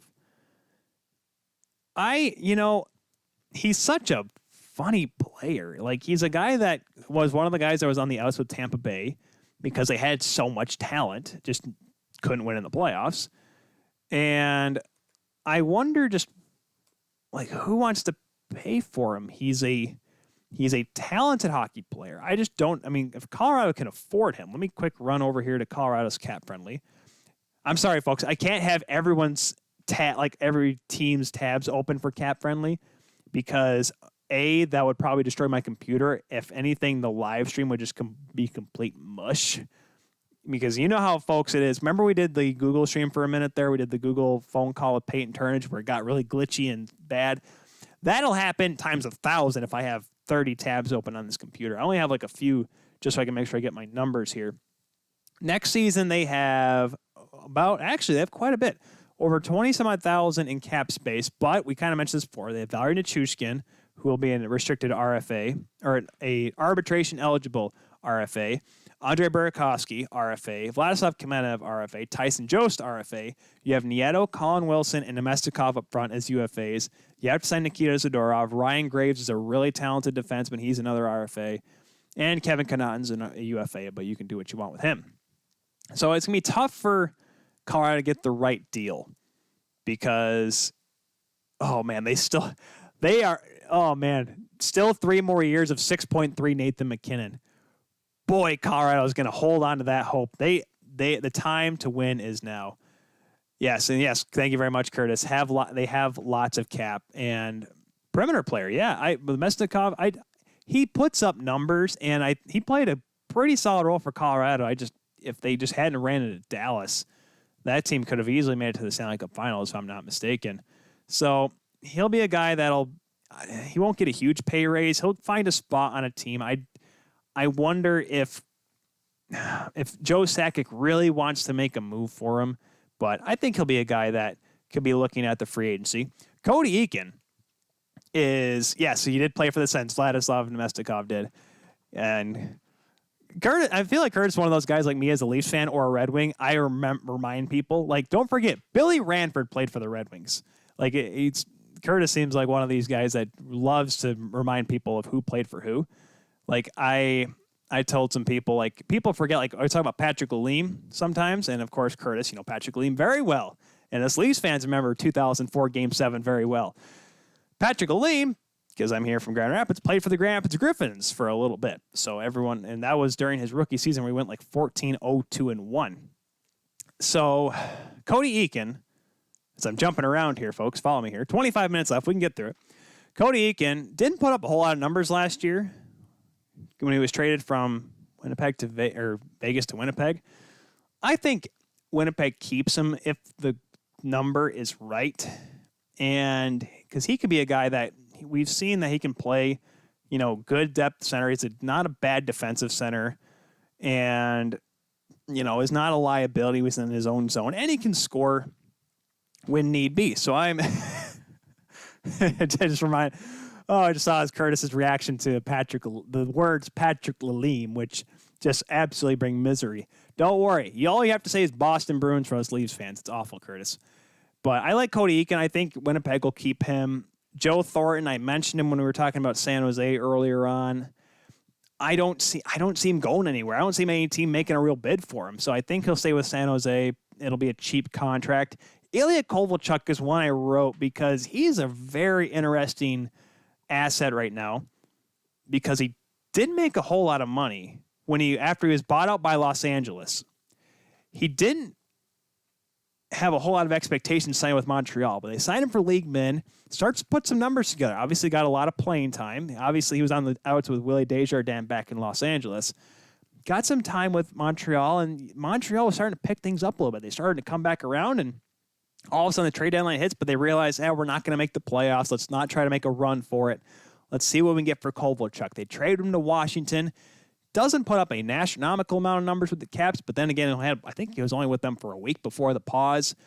And as we learned from a couple different people, we learned that Washington didn't even care that they were in the playoffs, so I'm not going to put that against Kovalchuk. Now, I'm not saying he's going to be making $3 million or whatever, but he still has a good shot.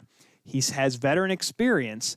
You could be a guy that you could sign for $1.5 million, maybe 2 tops if you're really into it, and bring him into a team with maybe some younger talent, Rangers, and have him kind of push him in and be like, all right, he can be a power play guy. We don't need him to play defense, and kind of bolster up the offense a little bit. And once again, not an expensive pickup. Kovalchuk is one I'm really watching for because, I feel like a team that, not a full-scale cup contender, but a team that's right around that middle area, that they're good enough that they can compete in the playoffs, but they're not, like a Minnesota, for example, make the playoffs by a game and get beaten out in the first round. So Kovalchuk will be interesting to watch. Let's jump back to the... Oh, thanks, Dad, for jumping in. I like Patrick Aleem. Yeah, you like Patrick Aleem because he played for Ottawa, Dad. And for some reason, Curtis, my dad, that's the Johnny B. Kuehl that you're looking at over there.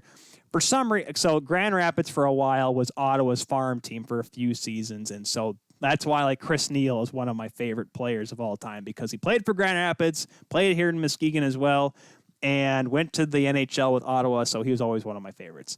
So Curtis and Dad, you guys can chat it out amongst yourselves while I get to the defensemen that are currently still listed as free agents.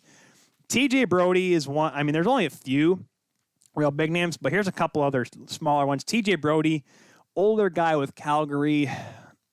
He's not the same kind of guy that I look at in 2017 when Calgary just had this big, tough, mean defense. They're all shells of each other now. Mark Giordano is definitely on the backside, even though he won the Norris a couple of years ago. There's just not a whole lot there for Brody. I think he'll stay with Calgary, though, but it won't be nearly as great of a contract. Andy Green is an interesting one because that's a guy that the Islanders may want to look at keeping. If I'm not mistaken, hold on, make sure I get this right. Yeah, Andy Green, because he was with the New Jersey Devils, and he was traded at the deadline, and he's not a big point guy, but I wonder if that's a guy that Lou Lamoriello wants to keep because you add, and of course Barry Trotz, if he likes him, why not? Because Barry Trotz will determine everything that happens with the defense corps because that's his team, his defensive style that worked to get him to the conference finals. You have Johnny Boychuk, who's 36 years old. Thomas Hickey's 31. Nick Leddy's going to be turning 30 next season. Adam Pelech and Scott Mayfield, and you still have Noah Dobson, which I don't know if that's it. But you still have Ryan Pollock and Devin Taves to sign as restricted free agents. Andy Green is the only UFA on your back end. Yeah, he's older. He will be the oldest player, I believe, on the team. I'm pretty sure Komarov is only 30-some. J.G. Pajot, that's not him. 34 is Andrew Ladd. Gosh, that contract looks awful. And Leo Komarov is only 33. So, for me, that's experience. If you can get him at a fair contract, go for it. But I don't see many teams offering him a lot of money. And so, yes, Dad, I mentioned Pittsburgh with Grand Rapids with Patrick Aleem. So I just took a look at the old chat there. Jonathan Ericsson. This one I only mentioned simply because that, when we talked about the Wings, all their buyouts last Monday with Alex, Ericsson obviously was one of the not buyouts, but one of the contracts they're not going to renew. Is he gonna? You're ready for a $700,000 defenseman. That's pretty much what Jonathan Ericsson's worth nowadays. So I don't see him going for nothing at all.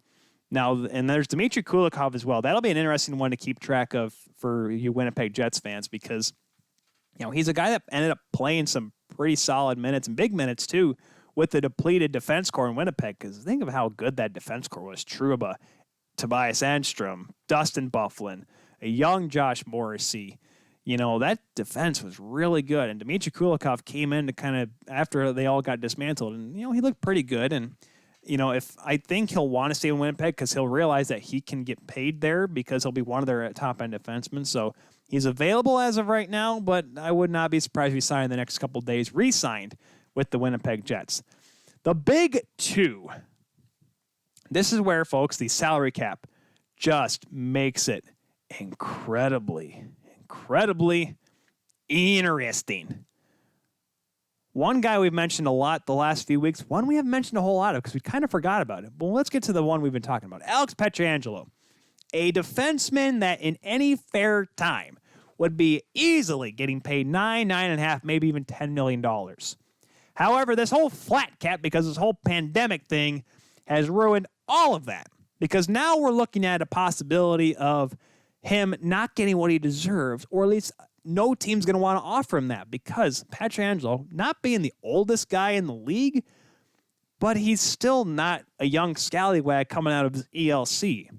This is going to be a guy that is going to have to really consider taking a pay cut if he wants to find a good team to play for. Because he is only 30 years old. He wasn't even the oldest player on his own team. He had Carl Gunnarsson, Robert Bertuzzo. Robert Bertuzzo still... Man, he never even played last year in the playoffs. I'm like, that's how I don't even remember that he was there. I mean, Justin Falk's 28, Marco Scandella, and every sign right now is pointing to St. Louis not re-signing him because they just don't have a whole lot of space.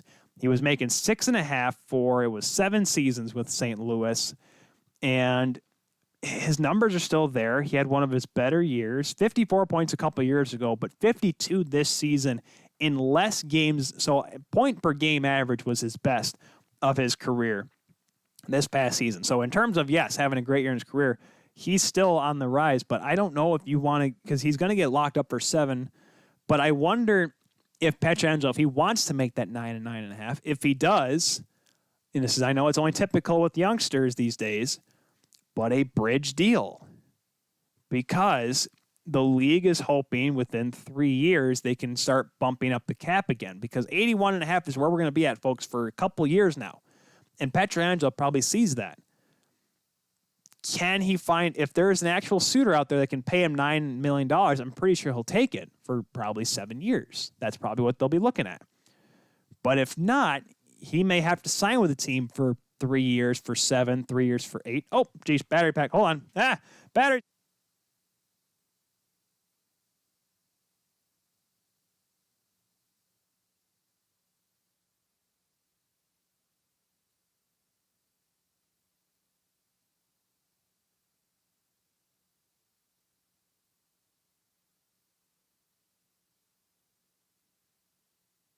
That's how professional we are, folks. Tyler starts panicking in the middle of a camera.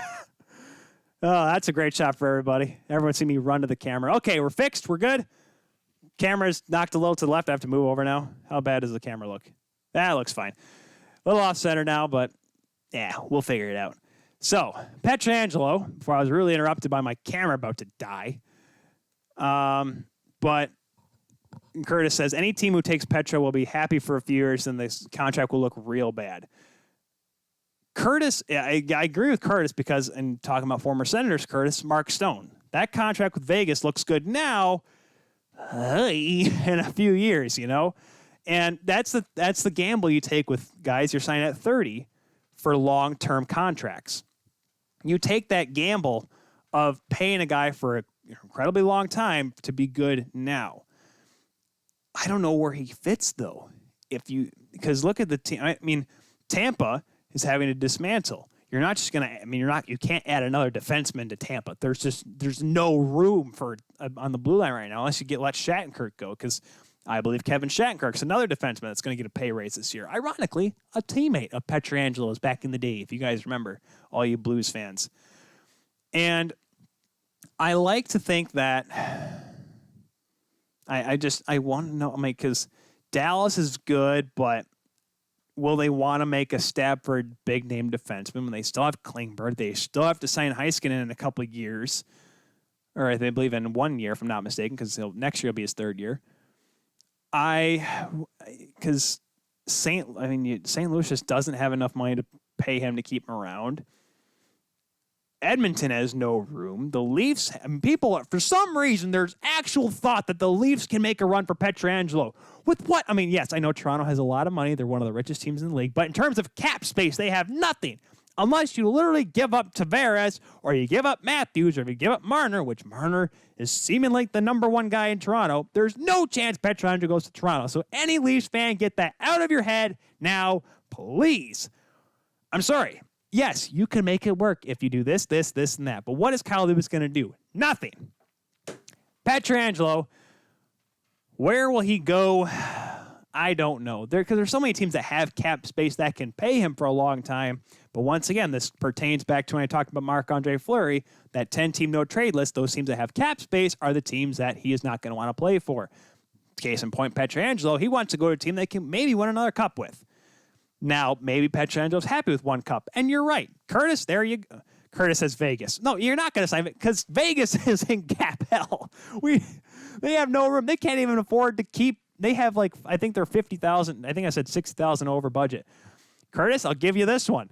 A team that has space, and if Pietrangelo once again wants to make money over winning a cup again, and I hate to say it because this pertains to the team not winning a cup, but hey, your Ottawa Senators are available, right? There's a lot of money with Ottawa. There's a lot of money with Detroit. There's a lot of money with, and not as much with New Jersey because they have PK Subban, but Buffalo could be a spot. And I'm just saying, that's saying, does Pietrangelo want to go to a good team, or does he want to go to a team that's going to make him a lot of money? And I remember I was talking about with one of my friends one time about Pietrangelo going to Detroit. Financially, yes, it's available. And would it work for all these if Stevie Yzerman starts to build the defense through the draft and through development? Because there's a lot of guys down in Grand Rapids that, if you go to camp with a guy like Pietrangelo and get brought up into Detroit with Pietrangelo, can learn a lot from a former captain. It's not possible, but it's unlikely. So I look at it as, and yes, Curtis, I was talking about, you just missed it. I was probably about half hour ago. I was talking about Fleury getting traded, and it's going to be tough because of the 10-team no-trade list with him and the fact that he makes $7 million. Obviously, Vegas can hold back and they can retain a certain amount. They'd probably have to hold about 3.5 back. But Pietrangelo is so interesting. I don't see him going to a contender for the money that he's actually worth. I will say he's worth close to $10 million. I think he's better than, it's funny because Erik Karlsson makes $11.5 million, and that's just a stupid contract because Doug Wilson signed a defenseman with 1 foot.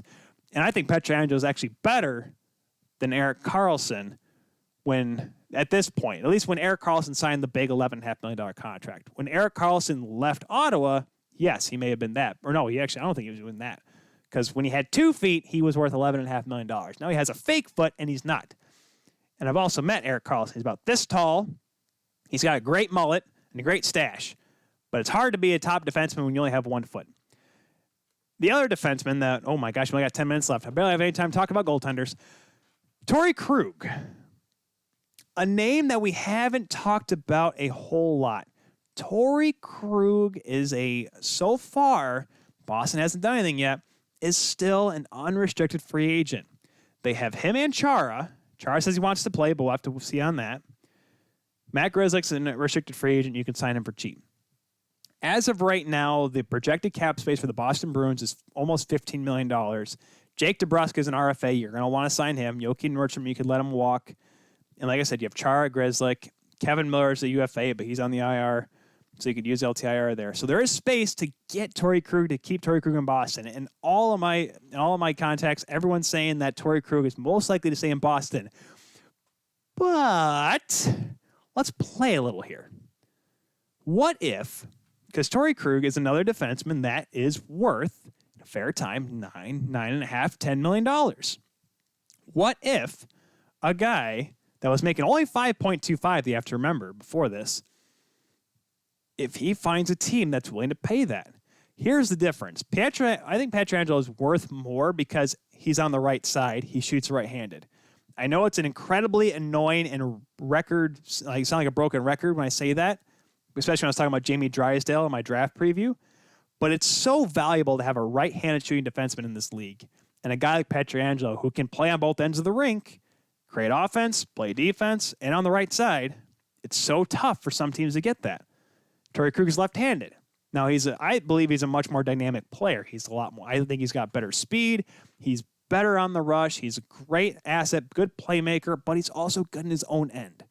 That's why Torrey Krug is so valuable. He'll be closer, I think, in the $8 million range, but he's going to want to go to a team that's going to win. So if he stays in Boston, because Boston, for some reason, has this thing where they all just stick together for cheap, so maybe somehow Don Sweeney can just knock on Torrey Krug's door, because I'm pretty sure Don Sweeney just goes to everyone's house these days in Boston. hey, Tori, yes, you want to stay here, $7.5 million. We can hang out, we can come over. I'll make the barbecue every other Saturday. We'll hang out, maybe watch some football before the game, and then we'll go play some hockey and still be one of the best teams in the league every year. Because that's Boston, for some reason, able to do that. Look at Patrice Bergeron's contract. Look at David Pastrnak's contract. Brad Marchand's contract. I mean, the only guy that's paid a lot, I believe, is Tuukka Rask. David Krejci's got one more year at 7.25. Tuukka Rask is $7 million flat.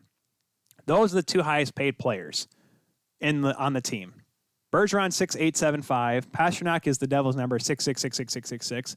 6.125 for Marchand. Charlie Coyle is 5.25 till 2026, but that's it. Jake DeBrusk may not make $5 million, but he'll still make some money. So I'm pretty darn sure, 95% sure that you're going to keep Torrey Krug in Boston. But could you imagine if he gets an offer of like 8.5, if someone can push that or the money that we're going to give to Pietrangelo, but Angelo goes somewhere else, so they have some money to give to Torrey Krug.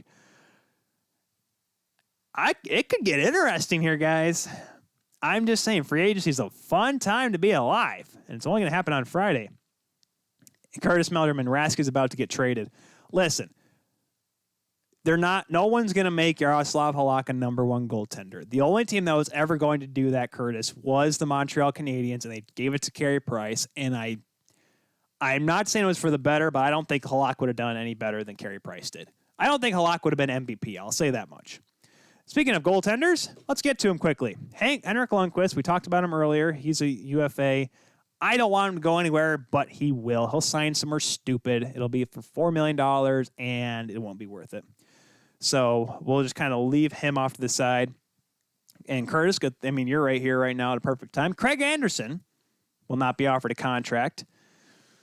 Unless a team needs a backup somewhere with a veteran goaltender with a young netminder, like if, say, Vancouver can't sign Jacob Markstrom. All right, if you make Demko your starting goaltender, bring Craig Anderson into the fold. That may not be an awful deal. I like to think Jimmy Howard's going to get signed by a team, but if he doesn't, I won't be shocked because the guy doesn't have a groin left inside him. So, heck, send him to Carolina. He'll have some dumb career revitalization like Peter Mrazek has. Apparently, that's a thing down there. So, I think Jimmy Howard gets signed, but I don't know by who. I mentioned Jacob Markstrom, obviously, in plethora throughout this program. I'd like to think that he stays with Vancouver. Jim Benning has made it his goal to sign him. But if it's not the right deal, because Markstrom seems like, I don't want to say a selfish guy, but he knows he can be a number one goaltender, and he's going to want to make number one goaltender money. He was going to want to make 5. He'll want to make 6, close to $7 million. Even though it's a flat cap and probably no one's going to get paid that much, he's going to want the biggest number available. So it's looking like he's going to be testing the free agent market. Once again, I don't know if anyone's going to be. There's a lot of goaltending money to go for, a lot of goaltenders to go for. There's just not a lot of money to spend for these goaltenders. So I think Markstrom will stick with Vancouver for a couple of years, maybe like a proverbial bridge, because he's got that number one job locked up. Unless for some reason Demko just goes mind-boggling numbers next season in the entire year, but. Benning wants to keep him, and I don't see why not. Played really well, except for the last couple of games when Demko took over, because Markstrom, he started to tail off in that second round, but played big minutes in that first round series against St. Louis, so why not give him some money? The other 3 guys that I threw Thomas Greiss in there because I wonder, I haven't heard anything yet on Thomas Greiss getting offered by the Islanders, so I'm not going to say that he's going to leave the Islanders, but it'd be interesting. I think he should hear offers, because obviously the Islanders are still good enough that they can still win. So I'd like to see. I think he'll say New York, but he wouldn't be. Well, I'm pretty sure he would not be. Not saying no to listening to other teams, but he'll probably stay with the Islanders. Braden Holtby, he's still a UFA. I know that the Washington Capitals. Obviously, he's not the same goaltender he was in the Vezina a couple of years ago, but Holtby's a guy that may honestly. I'm not, because I don't know. They have Samsonov, but what are you going to have Samsonov and Copley as your goaltenders? Unless Washington really just wants to just say, we don't care about winning anymore. Because I don't think Holtby's going to need a big pay raise, but I think he'll stay, but you think they would have signed him by now, right? We'll just have to wait and see on Holtby's front. Quickly here before he sign off here, Anton Khudobin. I wish I had more time with this one because I don't see him staying with Dallas. I really don't, guys, because why would you? Why would you stay with Dallas when you can't get, because this playoff really showed that he can be a starting goaltender. Remember Carolina experimented that a few years back. It didn't work out. Anton Khudobin has officially made it known that he can be a number one goaltender in the NHL. Even though he has so many comparisons to Nikolai Khabibulin that he may not be a long-term thing with him, he has shown that he can do it. Right? I just wonder what his money's going to be like. Let me take a gander here. I have enough time to take one last look here of his contract. Teams, Dallas, come on, quickly find it. Go. We got to sign off here. Anton Khudobin was making $2.5 million. I think he could make $4 million. And I don't know if Dallas is going to offer him that. So it'll be very interesting to see what they do moving forward. But that is it. We're out of time here on this episode of The Kilo Show here on 12 Ounce Sports. Whether you're watching us on YouTube, Facebook, Twitter, thank you very much, Zingo TV. If you're watching the replay, thank you very much. Thank you for all joining in the chat with us here tonight. Be sure to check out for the replay. That'll be coming up tomorrow. Next Monday will be the recorded episode, the draft recap, free agency recap. We got to run through all this here because I got to get out of here. So if we're talking minors, the Rando is next here on 12 Ounce Sports. Use the hashtag TKS when you talk about this show today on your favorite social medias at The Kilo Show on Twitter, Facebook, and Instagram. Thank you all very much for tuning into this week's Kilo Show. We will see you all next week. Goodbye.